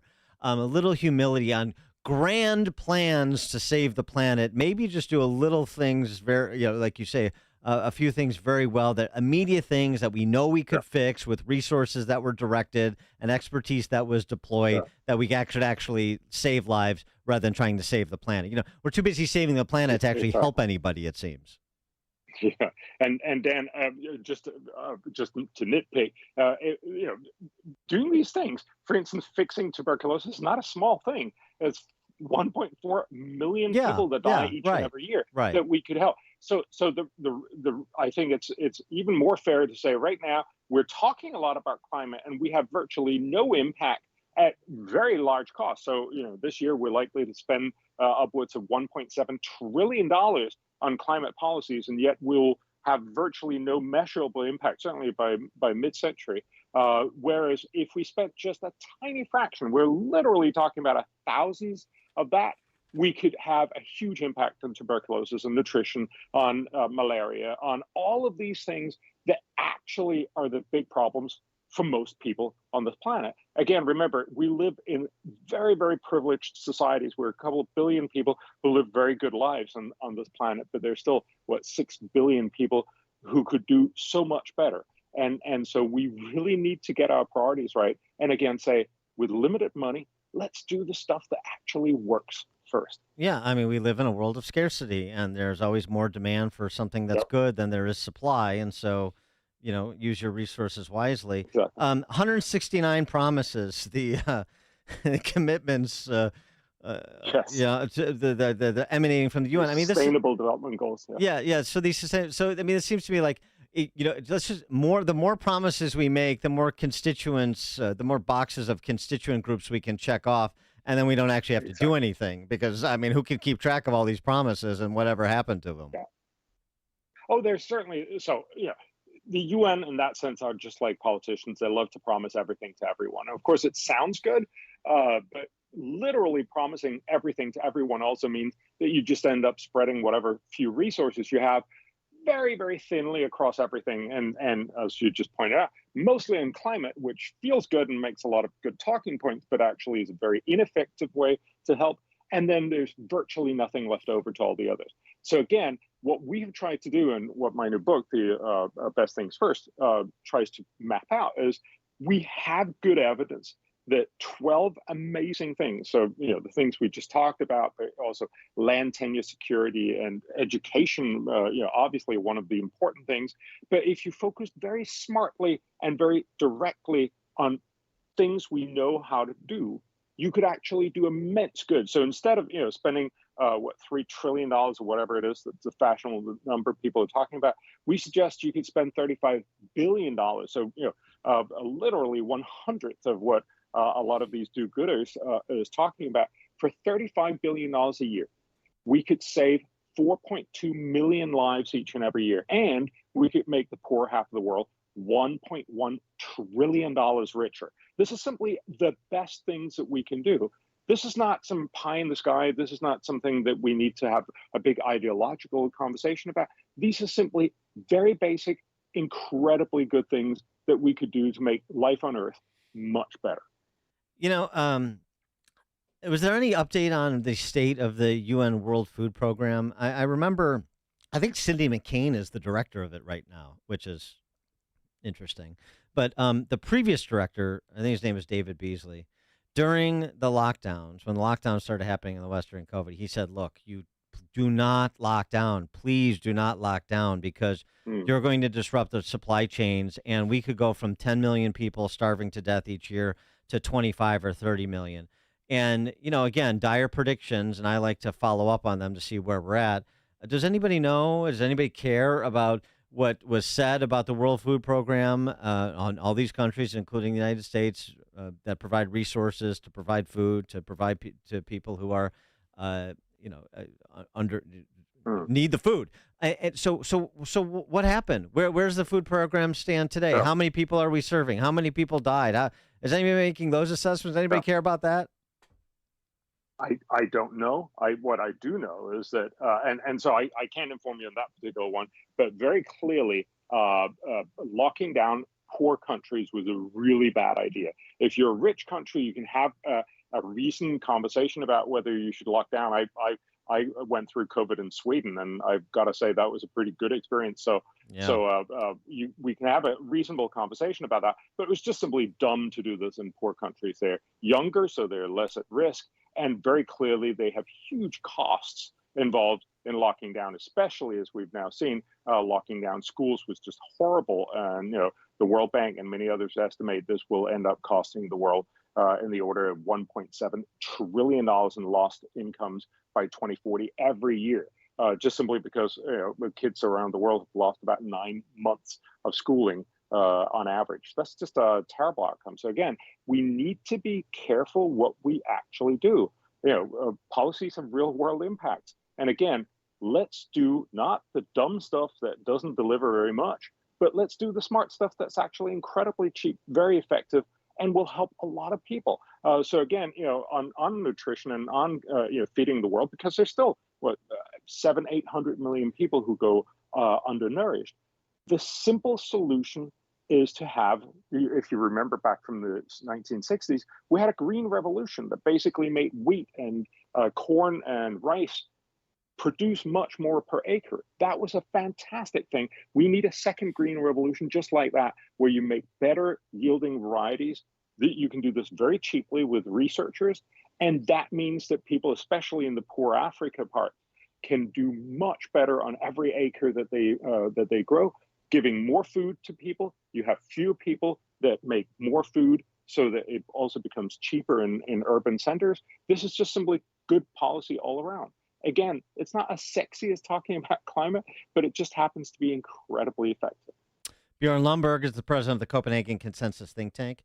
His new book he was just describing, Best Things First. Best Things First is Bjorn Lomborg's new book. Pick it up. Bjorn, thanks as always for your time. Appreciate it. Great to talk to you. Talk to you. Take care. He joined us on the Turnkey.pro answer line. You're listening to Chicago's Morning Answer with Dan Proft and Amy Jacobson on AM 560.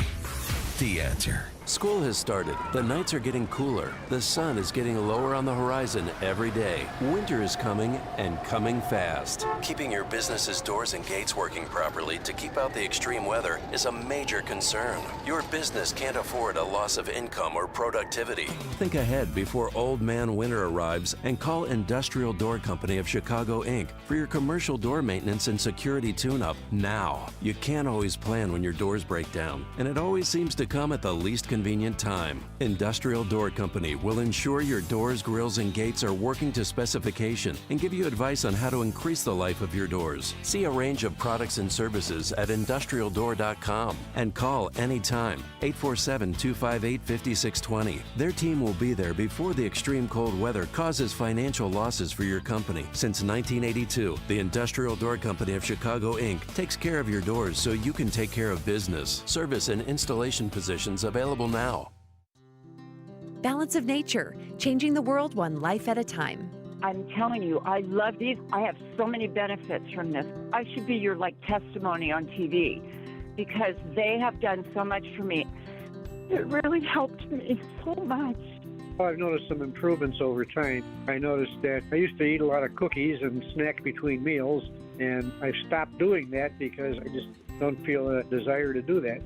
My energy lasts longer, I have more endurance, and a number of things I'm happy with.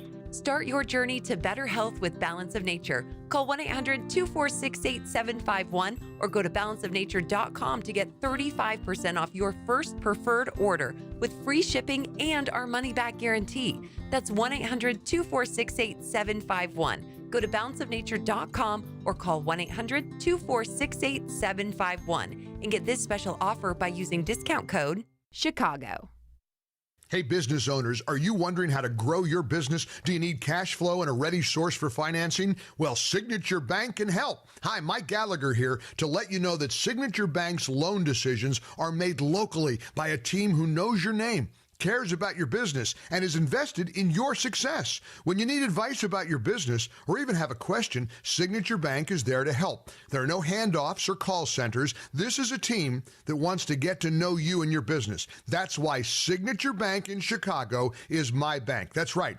I'm a customer. When I call, someone picks up the phone on the other end. And with Signature Bank, I can securely bank anywhere, anytime. Reach out to my friends at Signature Bank. Call 773-467-5630. That's 773-467-5630. Or visit them online at signaturebank.bank. Signaturebank.bank. Your business could be Signature Bank's next success story. Member FDIC, Equal Housing Lender.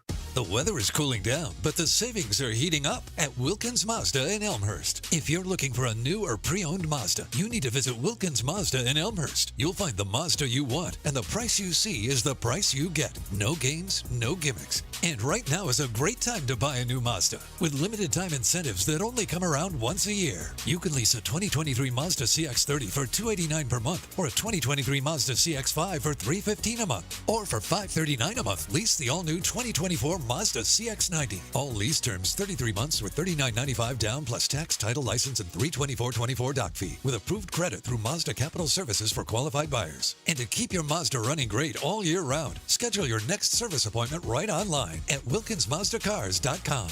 Wilkins Mazda, conveniently located in Elmhurst off of York Road and 290, just minutes from Oak Brook downtown in Schaumburg. Experience the next level of excellence at Wilkins Mazda in Elmhurst. Visit WilkinsMazdaCars.com. See dealer for details. AM 560, The Answer.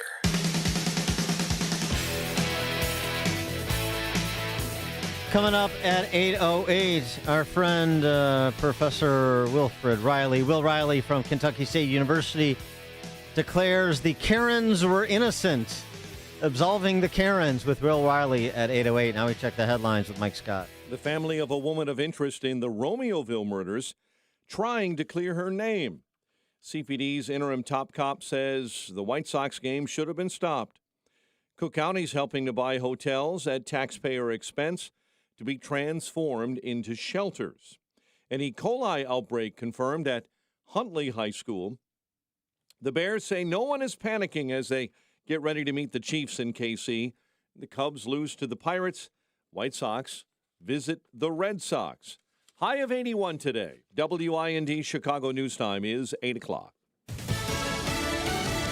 Congress is still not close to a deal to fund the government beyond this month. I'm Dave Anthony, Fox News, and a frustrated Republican Senator Steve Daines tells Fox. This government shutdown nonsense, frankly, is going to hurt the American people, cost more money. And as Fox's Ryan Schmelz reports, the drama is in the House. Republicans have not been able to get on the same page when it comes to a short-term spending bill to keep the government open until the end of October. Now, they'll look to their original goal to pass all 12 appropriations bills that fund the government. Today, the House Rules Committee will consider 4 of them. Republican Ralph Norman sits on that committee and tells Fox Business the bills are on speed dial. We've got to stop this spending with what the Biden administration is doing, and we'll see how it turns out. Do I think a shutdown now is likely? Yes, I do. Even if they do pass all that, Senate Democrats do not support the spending cuts. House Republicans have no plans to approve new military aid for Ukraine, despite hearing a plea from President Volodymyr Zelensky, who did get a package of additional weapons and aid from President Biden. More artillery, more ammunition,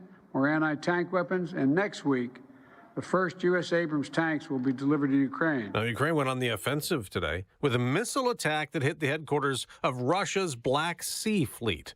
At least 5 students remain in critical condition the day after the charter bus they were on perhaps had a blown tire and went off a highway in New York, crashing down a ravine. Orange County Executive Stephen Newhouse tells Fox. It looks like there was some damage to the front left side, and that's what caused it. We heard about the tire, but we can't be positive on that right now. Now, the students were on their way to a band camp in Pennsylvania. The Farmingdale, New York high school band director and a retired teacher were both killed, dozens more injured. It's the 8th day of the auto workers' strike, and it could get bigger.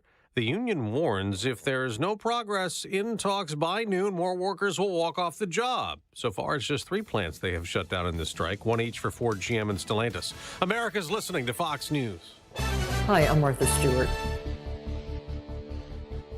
67 degrees at 8:02 on AM 560. The Answer. Good morning. I'm Mike Scott. New details emerging after the man suspected of killing a family of 4 in Romeoville died in Oklahoma. Nathaniel Huey Jr. of Streamwood, suspected in the deaths of 4 in Romeoville. A female with a relationship to Huey Jr. was also identified as a person of interest connected to the shooting. She communicated with members of her family, telling them such things as, "I love you, take care of my grandbabies." She seemed upset. Attorney John Ivek identifies that female as Ermelinda Palomo. Palomo was a longtime girlfriend and fiancee of Huey. He confirmed reports that Palomo was shot in the head and later died from injuries when her car was stopped with Huey inside in Oklahoma. McHenry County Health Department confirming an E. coli outbreak at Huntley High School. 6 confirmed cases. Case number 1 identified back on September 17. UAW expected to announce later today if they will expand their strike. UAW members here in Chicago rallied yesterday on the south side near the Ford stamping plant. UAW local president Chris Pena. They're coming together and making progress, but there's still a wide gap on the economic side, and that's our wages, our cost of living allowance, and pensions for all, and those are the sticking points right now. All 3 major auto companies have offered a 20% pay hike. Cook County helping buy 2 hotels in order to transform them into homeless shelters. County commissioners voting to spend nearly $14 million, some of that in loans, for the purchase of inns in Evanston and Oak Park. Blackhawks opened training camp yesterday, day 1 of the Connor Bedard area, while the Bears get set for the Super Bowl champs, taking on Kansas City Sunday. Cubs lost to the Pirates 8-6. They're tied with Miami for the final NL wildcard spot, and the White Sox begin a series with the Red Sox. The news, a service of Protect and Grow with Tim Stearns, Saturdays at noon. Enjoy weekly discussions to a secure retirement. 8:04, time for the AM 560 Business Beat, a service of Signature Bank. Visit signaturebank.bank for all your commercial banking needs. Now, the latest from the Fox Business Network. I'm Elizabeth McDonald, and this is the Fox Business Report. Amazon says it won't be raising the price of a Prime membership next year, but it is ending its commercial-free version of Prime Video. If you want commercial-free viewing, you'll need to pay an extra $2.99 a month. Amazon says it will alert subscribers a few weeks ahead of the change. The Microsoft Activision Blizzard merger is close to being approved in the United Kingdom. Regulators there have endorsed the merger plan to sell off cloud gaming rights to Ubisoft, a competitor, to reduce the dominance of the business. Shares of Ford, General Motors, and Stellantis are all lower. The UAW is threatening to expand the targeted strike if there is no significant progress in negotiations by noon Eastern Time. And Apple shares are higher. Its iPhone 15 is released today. That's your Fox Business Report. I'm Ginny Cosola, invested in you. 8:05 and a check of traffic and weather on the way next on AM 560. Freedom Summit Chicago tickets are now on sale. Join AM 560, The Answer, on November 11th at the Westin Chicago Northwest for Freedom Summit, featuring Rand Paul, Judge Janine Pirro from Fox News, Dan Proft, Amy Jacobson, Sean Thompson, and many more. Tickets are on sale now at freedomsummitchicago.com. That's freedomsummitchicago.com. Sponsored in part by Best Dental Group of Bartlett, the Illinois Family Institute, and by Alpha Wealth Group. As you walk around the yard this spring, you'll likely see some cracked or sunken concrete. Maybe a sidewalk, stoop, driveway, or patio. These problems will only get worse, but there is an easy solution. Hi, I'm Roy Spencer with Permaseal. Our poly-level process can raise and level sunken concrete quickly and effectively, putting an end to eyesores and dangerous trip hazards. Poly-level is the quickest, least expensive, and most durable system to repair your sunken concrete problems. So don't live with a problem that will only get worse. Call Permaseal today at 800-421-SEAL for a free estimate. Permaseal has been helping Chicagoland and Northwest Indiana homeowners making their homes healthier and more valuable for over 40 years and has an A+ rating with the Better Business Bureau. Don't replace it, raise it. Call 800-421-7325 or visit permaseal.net. Known best for being better, Permaseal. Sometimes Balance of Nature gets feedback that Dr. Howard should be played by a better actor. Well, maybe they're right, because I am not an actor, and I don't want to be. I hope that you understand this is real. People are sharing their success stories because their quality of life has improved. The acute rehab was quite a journey. I thought maybe this is the best it's going to be until I took Balance of Nature. I had low energy, I wasn't sleeping good at night, and then my wife suggested we try Balance of Nature. My energy came back, it's changed my life. A surf session can be pretty physically demanding, and Balance of Nature helps me do that. Quality is what life is about, and that's what we strive for at Balance of Nature. We are a results-based company looking to improve your quality of life. Go to balanceofnature.com to get 35% off your first preferred order and get this special offer by using discount code CHICAGO. Hi, I'm Martha Stewart. Every year, more than 4 million pets enter shelters here in the United States. My friends at American Humane have been helping animals since 1877. The goal is to ensure that pets have a safe shelter, especially during natural disasters. Adopting a shelter pet allows shelters to help more animals awaiting care. Please consider adopting today and take some time to learn more about American Humane's other work at americanhumane.org. Major phone carriers make you sign contracts with rigid data plans to trap you into a kind of forced phonogamy. Sounds pretty insecure if you ask me. At Consumer Cellular, we believe in a more consensual and healthy form of phonogamy, free of contracts and more flexible to your data needs. This way, you stick around not because we force you to with contracts and fees, but because you love our phone plans. Like ardently love our phone plans. Phonogamously. Consumer Cellular. When freedom calls, we're here to answer. Call us at 1-888-FREEDOM. 8:09, let's get an update on the roads. Team Hochberg Traffic Center time is a service of Wilkins Hyundai and Mazda in Elmhurst. Experience the next level of excellence at Wilkins Hyundai and Mazda. Minutes from Oak Brook downtown in Schaumburg and Elmhurst. Visit new and pre-owned inventory online at wilkinscars.com. On the roads this morning, we are seeing problems in West Chicago. Accident at Washington and Route 59. 8094, solid traffic due to an accident. Two right lanes are blocked westbound between Ripley and Chase. It's a semi-crash. I-80 stop and go eastbound between Hobart and Richards. On the Reagan, jammed up solid eastbound on I-88 between the southbound Tri-State, right near the southbound Tri-State exit ramp. Things are also slow on I-55, and in fact, southbound it's completely shut down. From a rolled-over semi being dealt with and a fuel spill, you're backed up between Route 126 and US 30, and you're being diverted off at Weber Road. Chicago's Morning Answer with Dan and Amy continues next. Couple of morning showers in your forecast, a high of 81. 69 degrees right now. Next news coming up at 8:30. Chicago's Morning Answer continues next on AM 560, The Answer.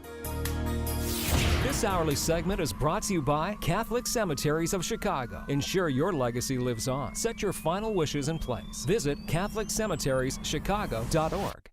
Listen to AM 560 The Answer online at 560theanswer.com, on the AM 560 mobile app, on your Alexa-powered smart speaker, and on TuneIn, iHeart, and on Odyssey. Now, from the Signature Bank Studios, this is Chicago's Morning Answer with Dan Proft and Amy Jacobson on AM 560 The Answer.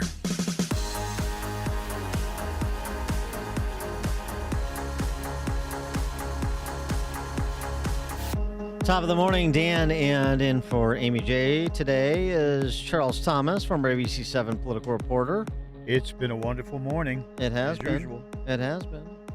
And Charles, the sainted Ibram Kendi is at the center of some controversy. Ibram Kendi, his real name is Henry Rogers. Ibram Kendi sounds better. Yeah, it does. I think that's why Bobby Moore went with Ahmad Rashad. I think it's the same reason. Bobby Moore. Yeah. Oregon State. Yeah. Oregon? Yeah.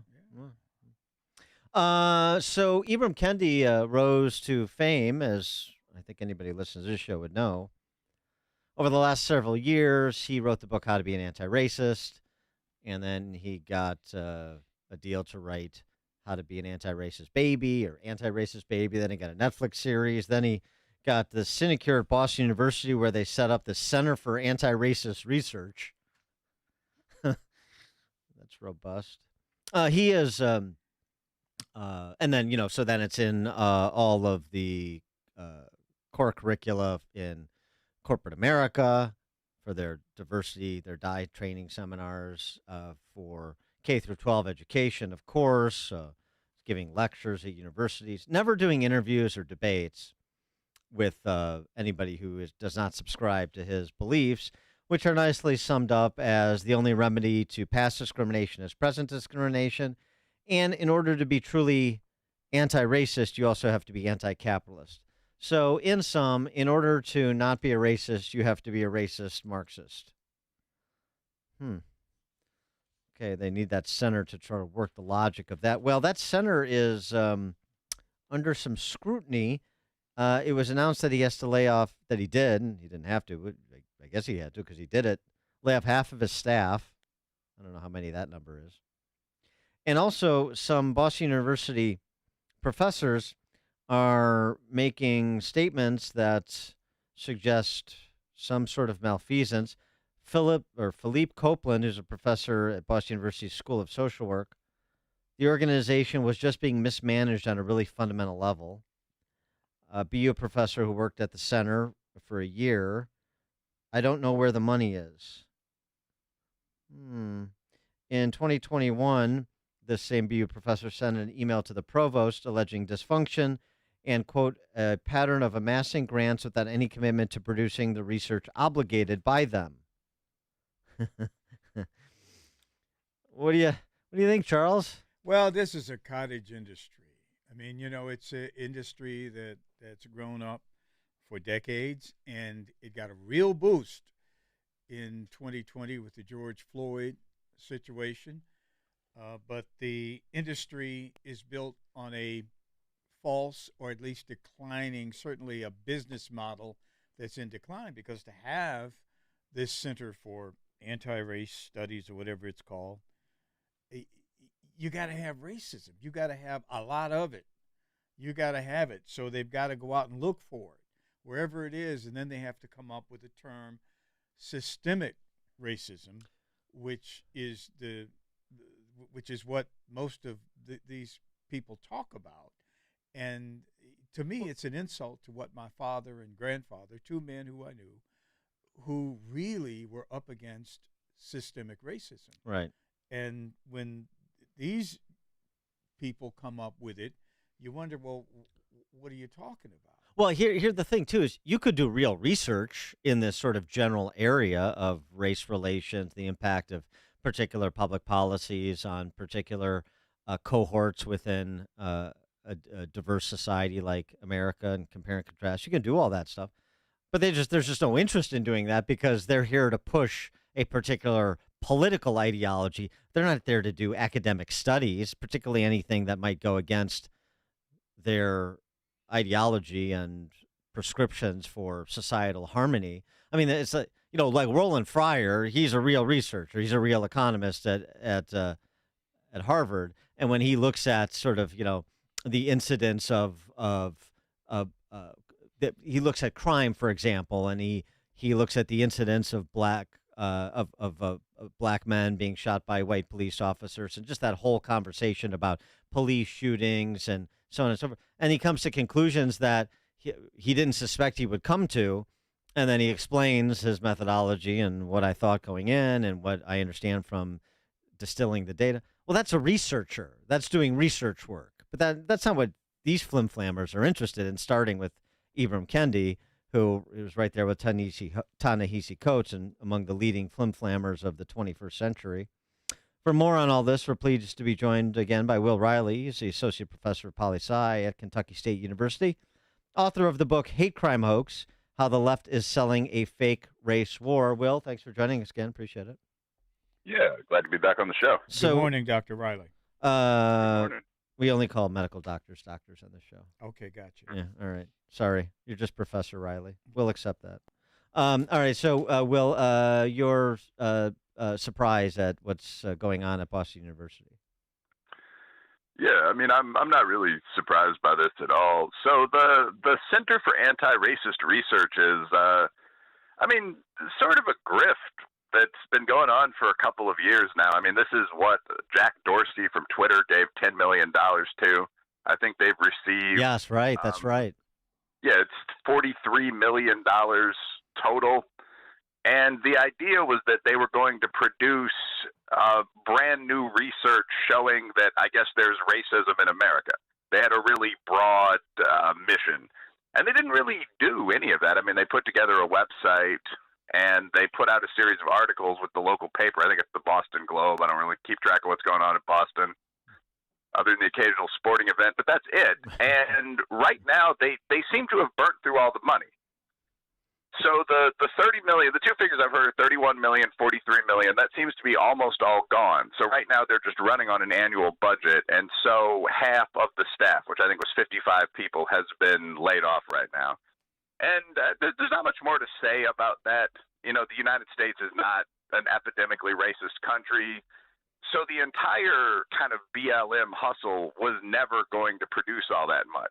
I mean, I think to some extent it showed the goodwill of both white Americans and the black upper middle class, and that money and time really flowed to this stuff. I mean, to BLM itself, you know, Nicole Hannah-Jones' 1619 Project. Remember, there was quite a lot of this, like Howard Zinn sort of Marxist-leaning curriculum, the Anti-Racist Research Center, and so on. But we didn't really see anything come out of that told us anything about the USA that we didn't know. So I guess, you know, R.I.P. the center. That's pretty much it. They didn't enlighten us.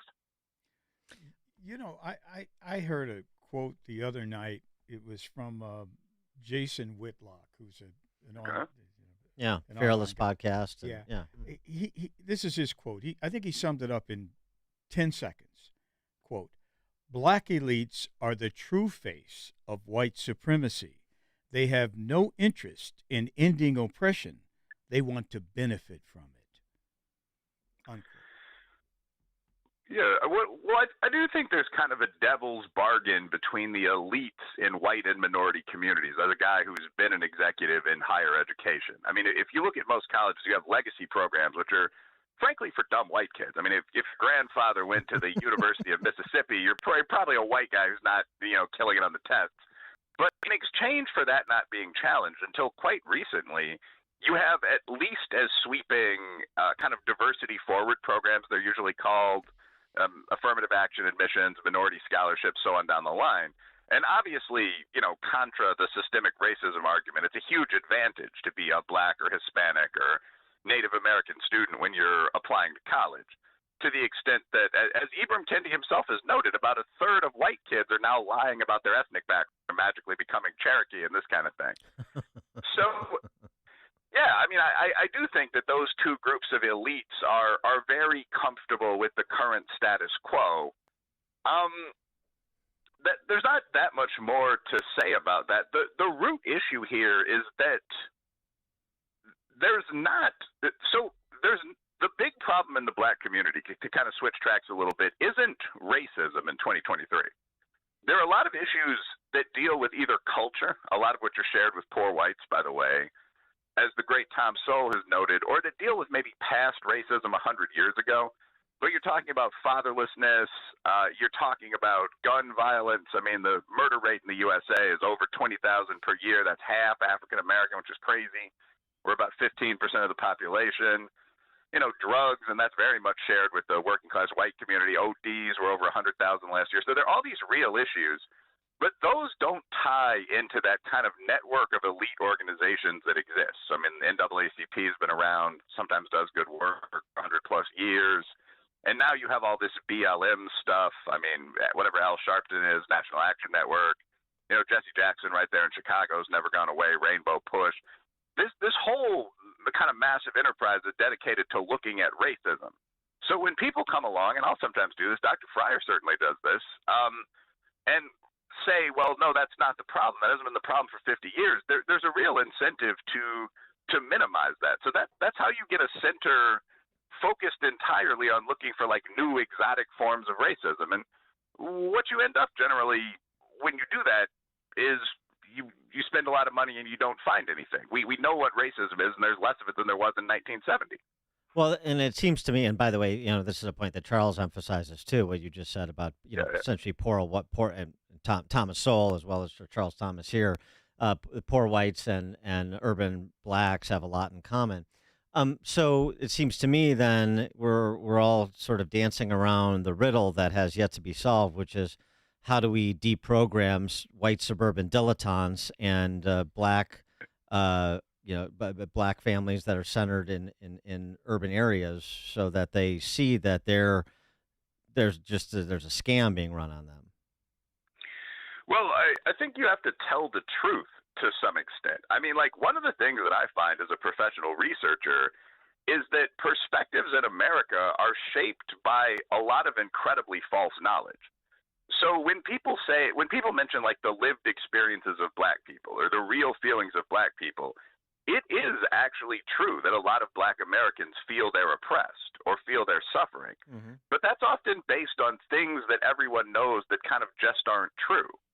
So, I mean, there's a very famous study from the Skeptic Research Center, came out, I think, 2 years back now, where they interviewed thousands of black men and urban white liberals, and they asked both groups, how many unarmed, specifically black men do you think are shot annually by the police?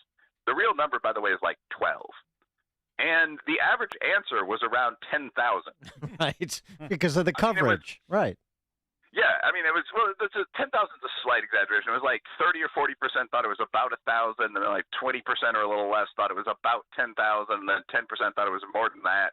So the average would have been like a couple of thousand. But I mean, it was 2 orders of magnitude above reality. So it's because of things like this that people are constantly afraid, constantly angry. And this pattern, by the way, extends throughout society, and every group has some version of it.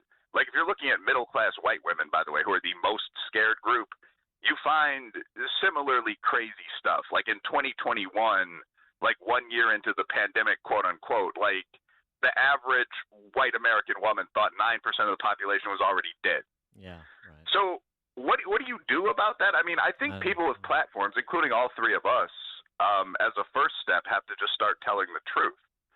Like, there are a lot of things from you can't change your sex, for example, but and there are only 2 sexes, but that is a different conversation. There are a lot of things. There are a lot of things like the biggest problem in the black community is crime, or single motherhood isn't good. Like, individual single moms hustle hard, but the stats just are what they are. That are really obviously true. Marriage is good, but that are presented as very controversial and that people shy away from. And it's important to say those things. Like, when you look at a city like Baltimore, or for that matter, a city like Chicago, or a city like Louisville here in Kentucky, where the percentage of kids reading at grade level is like 6, shunting that away and pretending it's due to some obscure form of racism, that's not helping anybody. So step one is kind of use the platform to convey reality, which I think you guys do, but which society in general needs to start doing. Like, when you mention the typical working class mom or something, they don't know what reality is. Well, and I tell you, it's almost like you need to get, I don't know, not all 330 million Americans, but a good percentage of them, and run them through Robert Kleck's SCAR experiment, the Dartmouth professor. This is like probably 30 years old now, where he put scars on people's faces and said, okay, we're going to go out, and I want you to sort of record people's reaction to you and so on and so forth. And right before they went out to interact with other people and record their impressions of how people treated them, they erased the makeuping that presented the scars. So they had no scars on their face. They went out, they interacted with people. They came back and said, "Oh, I was treated as less than because I had the scar on my face. So they were looking at me askew. His eyes were darting around me. He didn't want to look at me, and so on and so forth, because they were programmed to believe they were going to be treated a certain way. And so, no matter how they actually were treated, they had that impression in their mind, and that's sort of what we see. Some of the psychosis we see happening along racial lines and other lines as well." Yeah, I think that's actually really true. And to give an example, like in one of my larger classes every year, I ask people anonymously, how many negative experiences with other people do you feel you have in a month? Maybe a scuffle or a fist fight for college men at the very worst, but like a glare in traffic, a rude interaction at the store, and so on down the line. One. And two, how many of those do you attribute specifically to racism? And my black students and my Appalachian students have almost exactly the same number of negative encounters. It's like 0.5 more for the black kids. It's like 14 versus 14 and a half. But they attribute about half of them to racism. And these are like good, normal tax-paying citizens. It's just that there's been this background noise throughout their entire lives about, even though your girlfriend may be Caucasian, even though you live in this well-integrated city and this pleasant rural state, there must be this prejudice out there somewhere. So it's very tempting that when a cop stops you and is a little rude when he's giving you a ticket, for example, for you not to think, oh, this guy's having a bad day, or even this guy's a jackass, but this guy's a racist. So you have this weird situation where black and white people, maybe there is a little racism, maybe that's the 0.5, but have almost identical lives, but where the black guy is going to be very tempted to say, a lot of the negativity in my life is due to prejudice. Why'd she break up with me? She's a racist. Why'd he deny that loan? Racism. Like, you can use what's called a list experiment to find residual racism. It's like a 2 or 3% effect. But that's not what people think they're seeing when they watch the George Floyd or the Jacob Blake video. People think this is Nazi Germany, and it's not. I mean, it's just not. Right. We measure it. Will Riley, Associate Professor, Poli-Sci, Kentucky State University, his book, Hate Crime Hoax, How the Left is Selling a Fake Race War. Will, thanks as always for joining us. Appreciate it. Thanks for having me. And you join us on the Turnkey.pro answer line. It's news, opinion, insight. This is Chicago's Morning Answer on AM 560. The Answer. Are you turning 65 and thinking about Medicare? Or are you over 65 and haven't enrolled yet because you still have coverage at work? Either way, Medicare done correctly will be the best health insurance you will ever have. Imagine having nationwide access with an annual deductible of only $226. There are only two good things about aging, wisdom and Medicare. But to navigate the Medicare maze properly, you need a mentor. Best part, my guidance costs you nothing. Call me. I can help. If you're tired of calling a bureaucrat at an 800 number to help you navigate Medicare, then you need a local expert on your side. Your own health insurance mentor. C. Stephen Tucker from healthinsurancementors.com is someone I know and trust. He's a 28-year licensed broker who's been educating our listeners for more than a decade. Steve, how can listeners get in touch with you? Thanks, Dan. They can visit healthinsurancementors.com or call me directly at 630-674-1551. That's 630-674-1551. Sometimes Balance of Nature gets feedback that Dr. Howard should be played by a better actor. Well, maybe they're right, because I am not an actor, and I don't want to be. I hope that you understand this is real. People are sharing their success stories because their quality of life has improved. The acute rehab was quite a journey. I thought maybe this is the best it's going to be until I took Balance of Nature. I had low energy, I wasn't sleeping good at night, and then my wife suggested we try Balance of Nature. My energy came back, it's changed my life. A surf session can be pretty physically demanding, and Balance of Nature helps me do that. Quality is what life is about, and that's what we strive for at Balance of Nature. We are a results-based company looking to improve your quality of life. Go to balanceofnature.com to get 35% off your first preferred order and get this special offer by using discount code CHICAGO. Hey there, Charlie Kirk here. You've probably been hearing my colleagues and I talking about investing with Why Refi for a while now. You may have some questions, so let's review. It's true, you can earn up to 10.25% fixed rate of return that's not correlated to the stock market or the Fed. You could turn your income on or off, compound it whatever you choose, and there are absolutely no fees. There's no attack on principal if you ever need your money back, and you'll get your monthly statement with no surprises. Just go to investyrefi.com. That's invest the letter Y and then refy.com, or call 888-YREFY24. Folks, this is a solid investment that actually helps people. Just go to investyrefi.com. That's invest the letter Y and then refy.com, or call 888-YREFY24 and tell them that Charlie Kirk sent you. So call 888-YREFY24. Solid investment. It really helps people. Call 888-YREFY24 and tell them that Charlie Kirk sent you. AM 560, The Answer.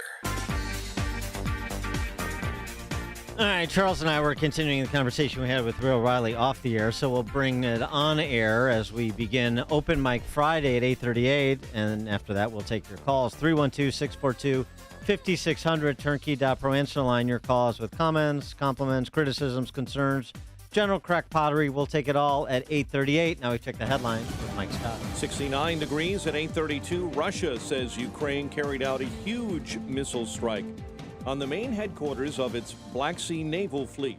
Servicemen are missing. Images posted on social media show large plumes of smoke over destroyed buildings in the heart of the city of Sevastopol. The UAW is expected to announce today whether it will expand its strike against the big three automakers. However, newly leaked messages from an aide to UAW President Shawn Fain is becoming highly damaging to the union shift to hardball tactics. Reporter Aaron Riol is in Detroit. Screenshots of leaked messages. Director Jonah Furman about the union's strike strategy against Detroit automakers says that the UAW is inflicting reputation damage and operational chaos at GM, Ford, and Stellantis. The messages were leaked to the Detroit Free Press and came from a private group chat on X, provoking outrage and accusations of bad faith bargaining for the automakers. Furman says the UAW aims to turn the companies against each other in a bid to secure the best deal for union members. Aaron Real, NBC News Radio. Texas Governor Greg Abbott deploying more guardsmen to the border. There's some growing questions today. In 1980, we passed the Refugee Act, which said that regardless of how you arrive, you are entitled to ask for asylum. Adam Isaacson is with the Washington office on Latin America. It comes as thousands have crossed the border illegally, stretching personnel and detention capacity this week. All 11 schools with the Round Lake Area School Community District 116 back in class today after being temporarily closed yesterday to a safety incident involving a student who was expelled. That student was later found, arrested, and taken to the Lake County Juvenile Center. McHenry County Department of Health confirming an E. coli outbreak at Huntley High School. 6 confirmed cases right now. The first case was identified back on September 17. Cook County is helping to buy 2 hotels in order to transform them into homeless shelters. $14 million in loans approved for the purchase of hotels in Evanston and Oak Park. Chicago Blackhawks opened up training camp yesterday, day 1 of the Connor Bedard era. Yeah, it's great. It's good to be out there and compete against them, so it was fun. The Bears take on the Super Bowl champs when they visit Kansas City at Arrowhead on Sunday. Cubs continue their free fall with an 8-6 loss to the Pirates. White Sox begin a weekend series with the Boston Red Sox at Fenway tomorrow. College football, the Fighting Irish and number 4 Ohio State and the Fighting Illini take on Florida Atlantic. The news service of the Pride Stores with 17 locations throughout Chicagoland and their new store in Kane County, St. Charles, Kirk and Maine. Go there weekly for grand opening specials and exciting raffles.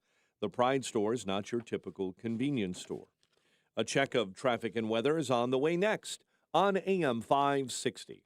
Mike Gallagher sees an attack on free speech. What I'm not too clear on is when the door got cracked open where today the government is criminalizing speech to such an extent that they want to lock up the 45th president of the United States. It's insane to witness the absolute destruction of speech in this country. The Mike Gallagher Show, weekdays at 9, right before Dennis Prager at 11 on AM 560. The Answer. The roof was completely gone. All of our memories being wiped away. The rain is what got 20 minutes of sheer terror. And you can feel it in your body. I watched the fire move down the canyon. The rumbling of the house. My son started screaming, "We're gonna die, we're gonna die.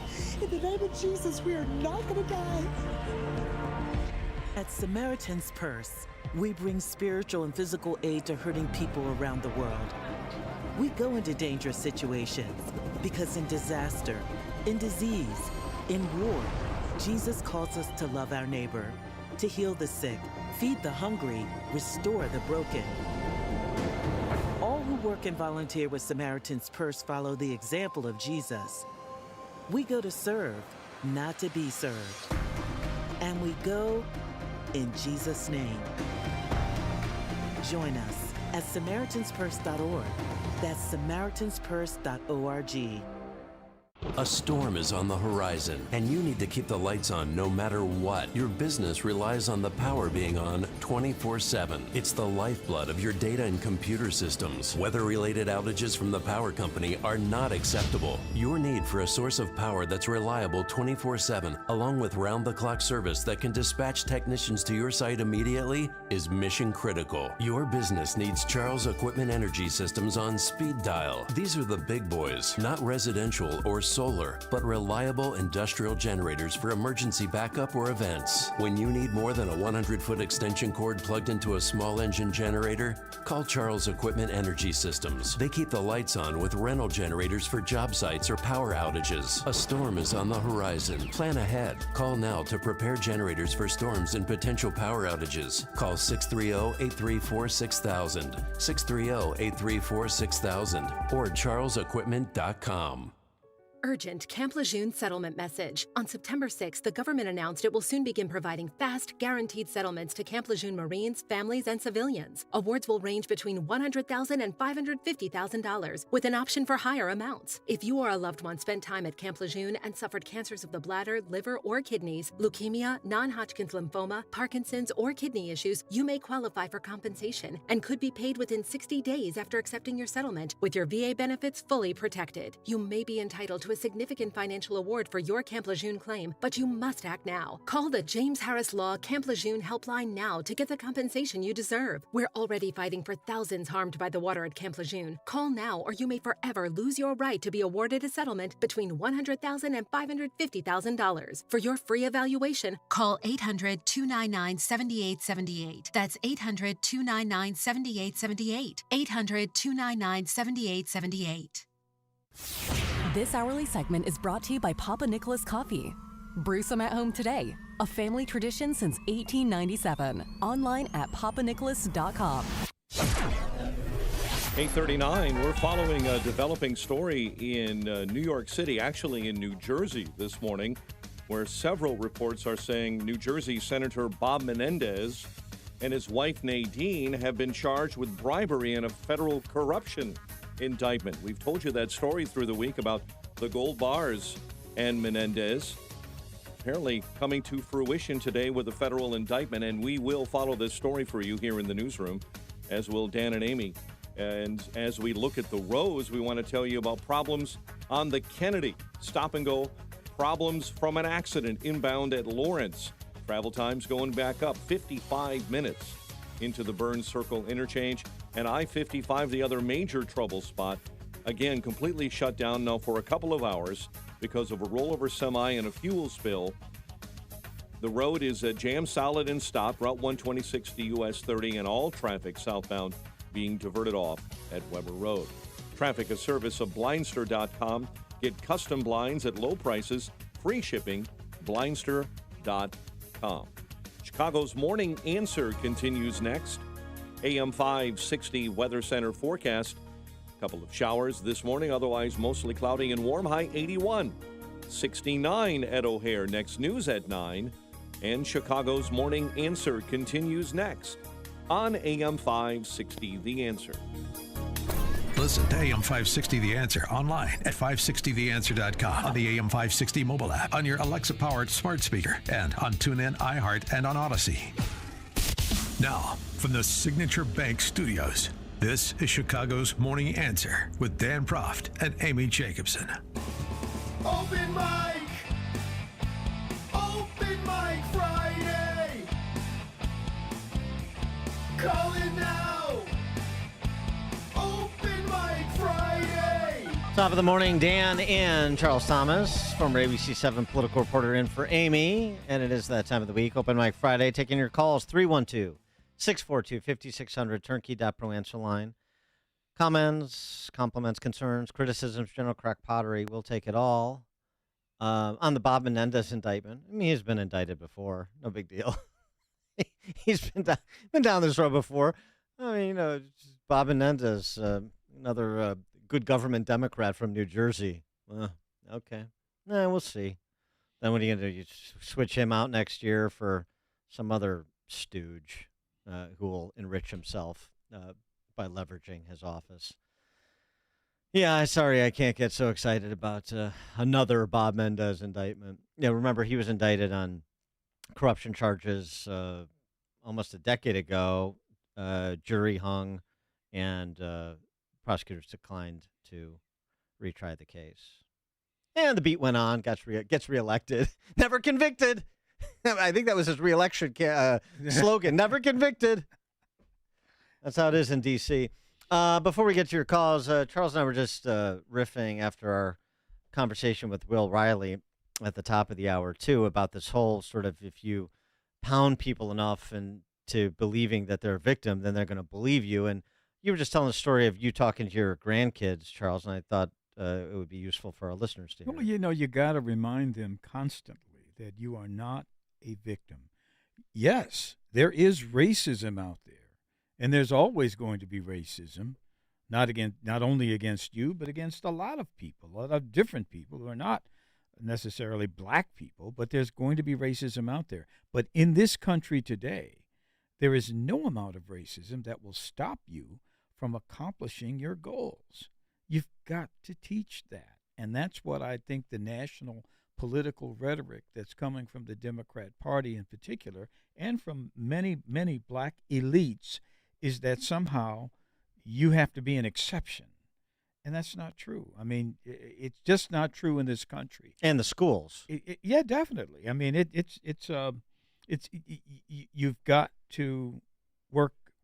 Everybody's got to work in this country. And I think it's an injustice to young black children that they are being told that somehow there's some insurmountable obstacle in their way to success. And I will never accept that as a parent or grandparent. As a grandparent, that's all I can be at this point.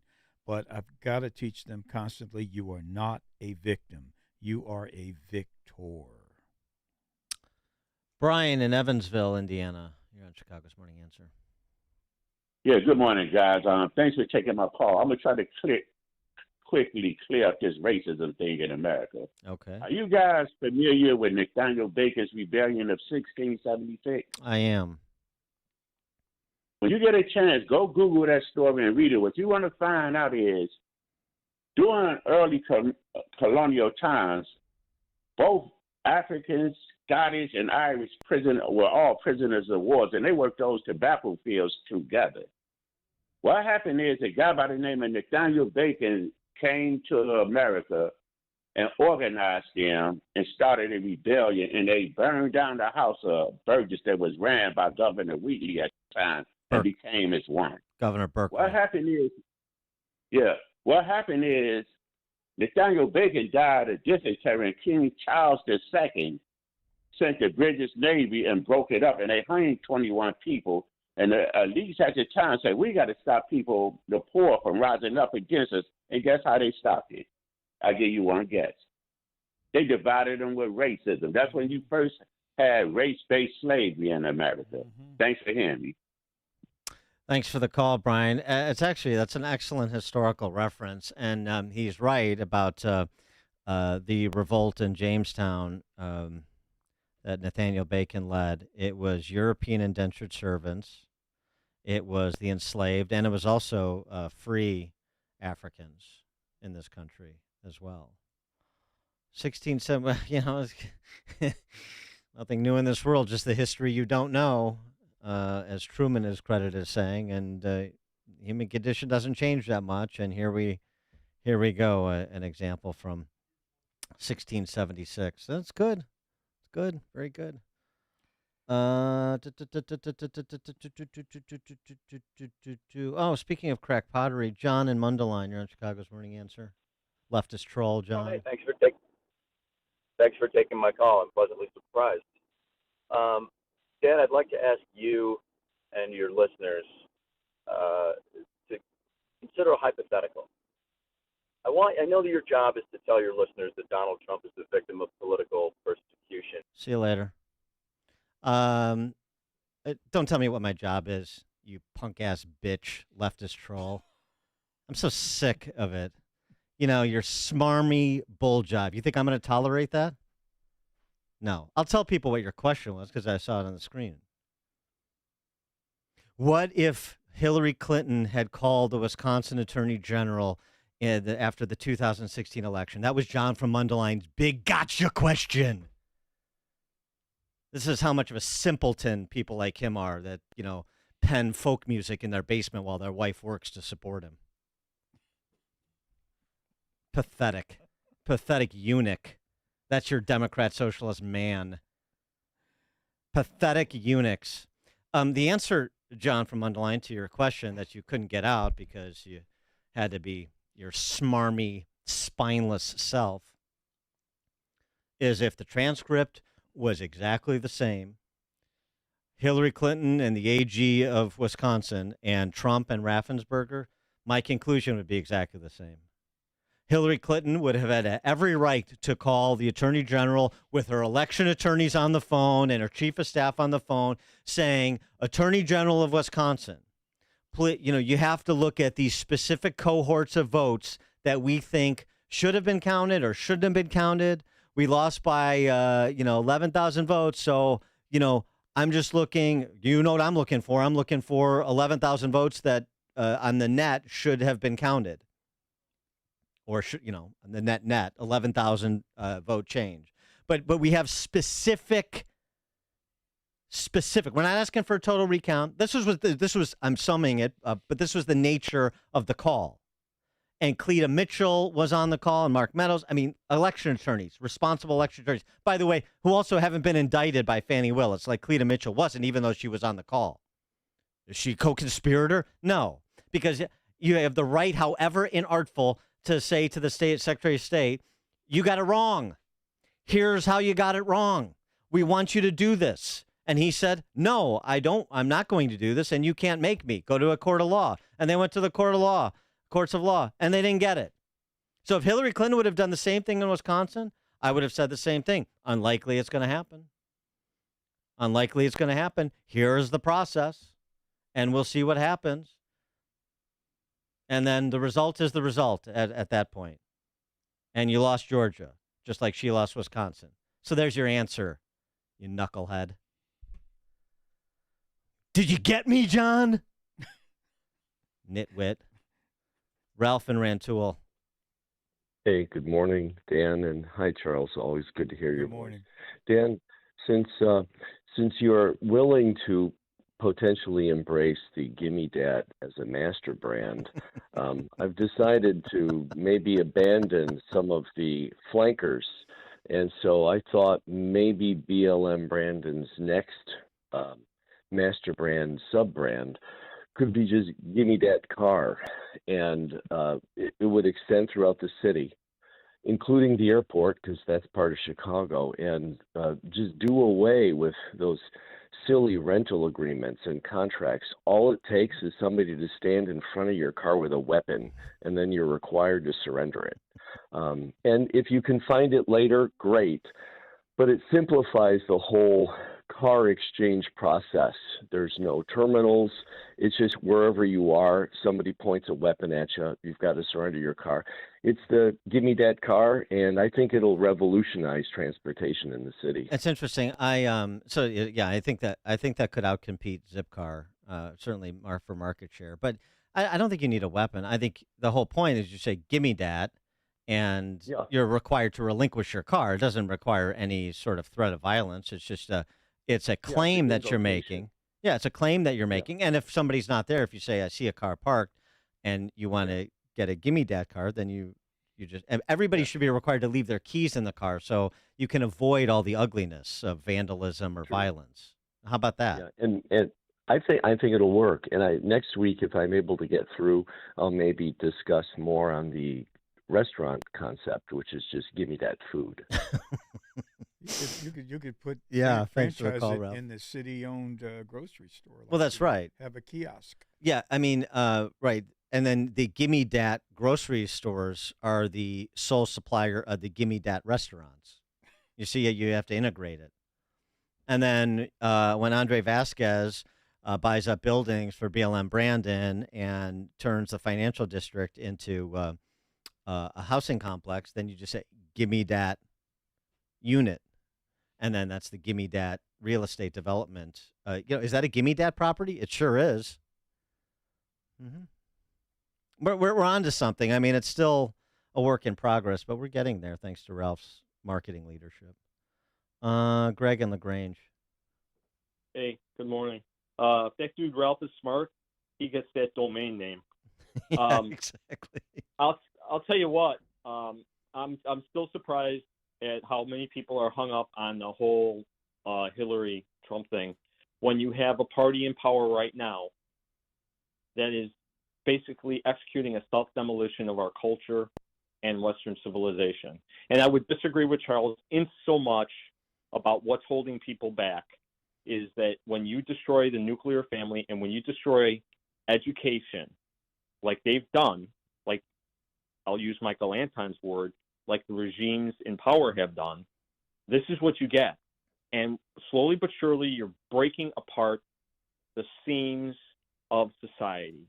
And this is what we're going to get. And the Republicans better wake up because I have really no love lost for them. I think you know that, Dan. But we need to change the trajectory because what you're seeing in Chicago right now is going to basically melt down in a year or so. And we have to get it together. And the only battle we have with people is not over skin color. I get tired of hearing it. The battle is over ideas and philosophies. And that's what we need to focus on. And I'm welcoming anybody on my team. I don't care what they look like, where they're from, what baseball team they root for. I don't care. We need to beat back this controlled demolition of Western civilization. Thank you. Thanks for the call, Greg. Well, it's tough to bring in Cubs fans to the coalition, but I suppose Greg is right. It's tough, Charles. Is that what he is? What? Cub fan? No, I don't think he's a Cub fan, but he's willing to bring in Cub fans to our coalition, and I struggle with that. Although I got to say, I'm happy to see another September swoon. Are they out of the? Have they lost the control of the last wild card spot yet? They're tied with the Marlins. Maybe temporarily. Yeah. I don't know. They'll finish it off. You're more charitable. No, I went up there for the first time in like years. I had to drop my wife off at an event, and man, I got lost because of all the. So everything's so new. Yeah, Wrigleyville, Rickettsville. Yeah. All right. Dave and Racine. Greetings. In conjunction with the name of government groceries called Gimme Dats, there is a tune from 1970 by a group called the Pipkins called Gimme Dat Ding. And it went kind of like, why don't you give me that, give me that, give me that, give me that, give me that, give me that, give me that thing, give me that, give me that, give me that thing. Thank you. That's all you can say. For the call. I don't know what I like better. I don't know if I like Dave from Racine or what was it, Randolph White, who is a human F-35. Did you catch that guy? That's that guy in South Carolina who saw the F-35 go down and he described what it sounded like. That's what an F-35 sounds like. We're gonna have to save Dave from Racine so we know what a pip tone sounds like. This is my favorite part of the week. when things go off the rails. Right. Friday, that last half hour on Friday, man. Yeah. Wrap up. People get a little, right, it's end of the week. People are a little punch drunk. Dave, Detroit. Yeah, I got a couple of questions about this purge law. Mm-hmm. First of all, I've never had to bail out, but if you show up for your court date, you get all the money back, right? Yeah, that's right. Mm-hmm. Okay, and then second of all, the people that they're bailing out are single mothers who are stealing milk for their starving babies, right? I mean, it's not like they're a threat or anything, right? Right. That's the story that we were told, that single moms stealing diapers or formula for their babies were being put into county jails, and this is why we need to eliminate cash bail. So that was completely completely apocryphal, as we talked to many county sheriffs and county prosecutors. That was just made up sophistry by the promoters of the purge law. Well, I mean, that's your story, but let's look at it from the Democrat standpoint. If that's true, also, I mean, the third point is that the underlying presumption is you don't need cash bail. If you're just eliminating cash bail, obviously you don't need cash bail. If you're eliminating cash bail, if those three things are true, why the Democrats wait to pass laws? Why don't they just bail these people out themselves? It doesn't cost them any money because they get it back as soon as the people show up for court. Well, yeah. Thanks for the call, Dave. Yeah, I mean, that was certainly what Kamala Harris was doing during the Summer of Love when some people were burning down America's cities. So I hear what you're saying. All right, Chuck and Delavan, close us out. Holy smokes, thanks a lot. Hey, the big place to be is Sunday, 2 to 5, the Geneva Tap Room, where you get to be your own bartender in downtown Lake Geneva, Delight Duo. Hey, you were talking about all them weddings the other day. And if you're at a chicken, beef, and sausage thing, the first thing you do is tip your waitress $20. Then you'll get 2 bowls of mashed potatoes, 2 bowls of sausage, 2 bowls of spaghetti. That's a tip. So that's a public service announcement. And then these are the songs that have to be played. Otherwise, the marriage doesn't work. Macarena, Chicken Dance, the Hokey Pokey, which you didn't remember what it was. And then the last song that has to be played on the night of the wedding is Love Shack. And then that's it. Wedding's over. Thank you so much, Chuck. The stories you need to know to start your day. This is Chicago's Morning Answer on AM 560. The Answer. The weather is cooling down, but the savings are heating up at Wilkins Mazda in Elmhurst. If you're looking for a new or pre-owned Mazda, you need to visit Wilkins Mazda in Elmhurst. You'll find the Mazda you want, and the price you see is the price you get. No games, no gimmicks. And right now is a great time to buy a new Mazda. With limited time incentives that only come around once a year. You can lease a 2023 Mazda CX-30 for $289 per month, or a 2023 Mazda CX-5 for $315 a month. Or for $539 a month, lease the all-new 2024 Mazda CX-90. All lease terms 33 months with $39.95 down plus tax, title, license, and $324.24 doc fee. With approved credit through Mazda Capital Services for qualified buyers. And to keep your Mazda running great all year round, schedule your next service appointment right online at WilkinsMazdaCars.com. Wilkins Mazda, conveniently located in Elmhurst off of York Road and 290, just minutes from Oak Brook downtown in Schaumburg. Experience the next level of excellence at Wilkins Mazda in Elmhurst. Visit WilkinsMazdaCars.com. See dealer for details. AM 560. The Answer. Thanks so much to Charles Thomas for sitting in for Amy J. And thank you to tuning in and all your fun calls. Have a good weekend. Now we turn it over to Mike Scott for the headline. Cook County helping buy hotels to be transformed into homeless shelters. WIND Chicago News Time is 9 o'clock. A new record at the border. I'm Dave Anthony, Fox News. This won't come as welcome news to the White House, but CBP sources confirmed to Fox News just moments ago that the total number of migrant encounters this fiscal year 2023 have surpassed last year's record-breaking numbers. The new high, 2.388 million migrants stopped crossing into the U.S. illegally this year. Fox's Griff Jenkins is in Eagle Pass, Texas, where thousands have been huddled under a bridge. Agents here are telling us off camera it's showing no signs of slowing down. Republicans blame Biden border policies. Last night, he blamed them for undermining border security. Unfortunately, the mega Republican Congressman of my predecessor spent 4 years gutting the immigration system. A senator has been indicted Bob Menendez from New Jersey. The Democrat's wife, Nadine, is also charged with bribery in a case unrelated to another criminal case in 2018. Senator Menendez went on trial then for corruption, but that ended with a deadlocked jury. House Republicans keep trying to work out funding for the government, which runs out at the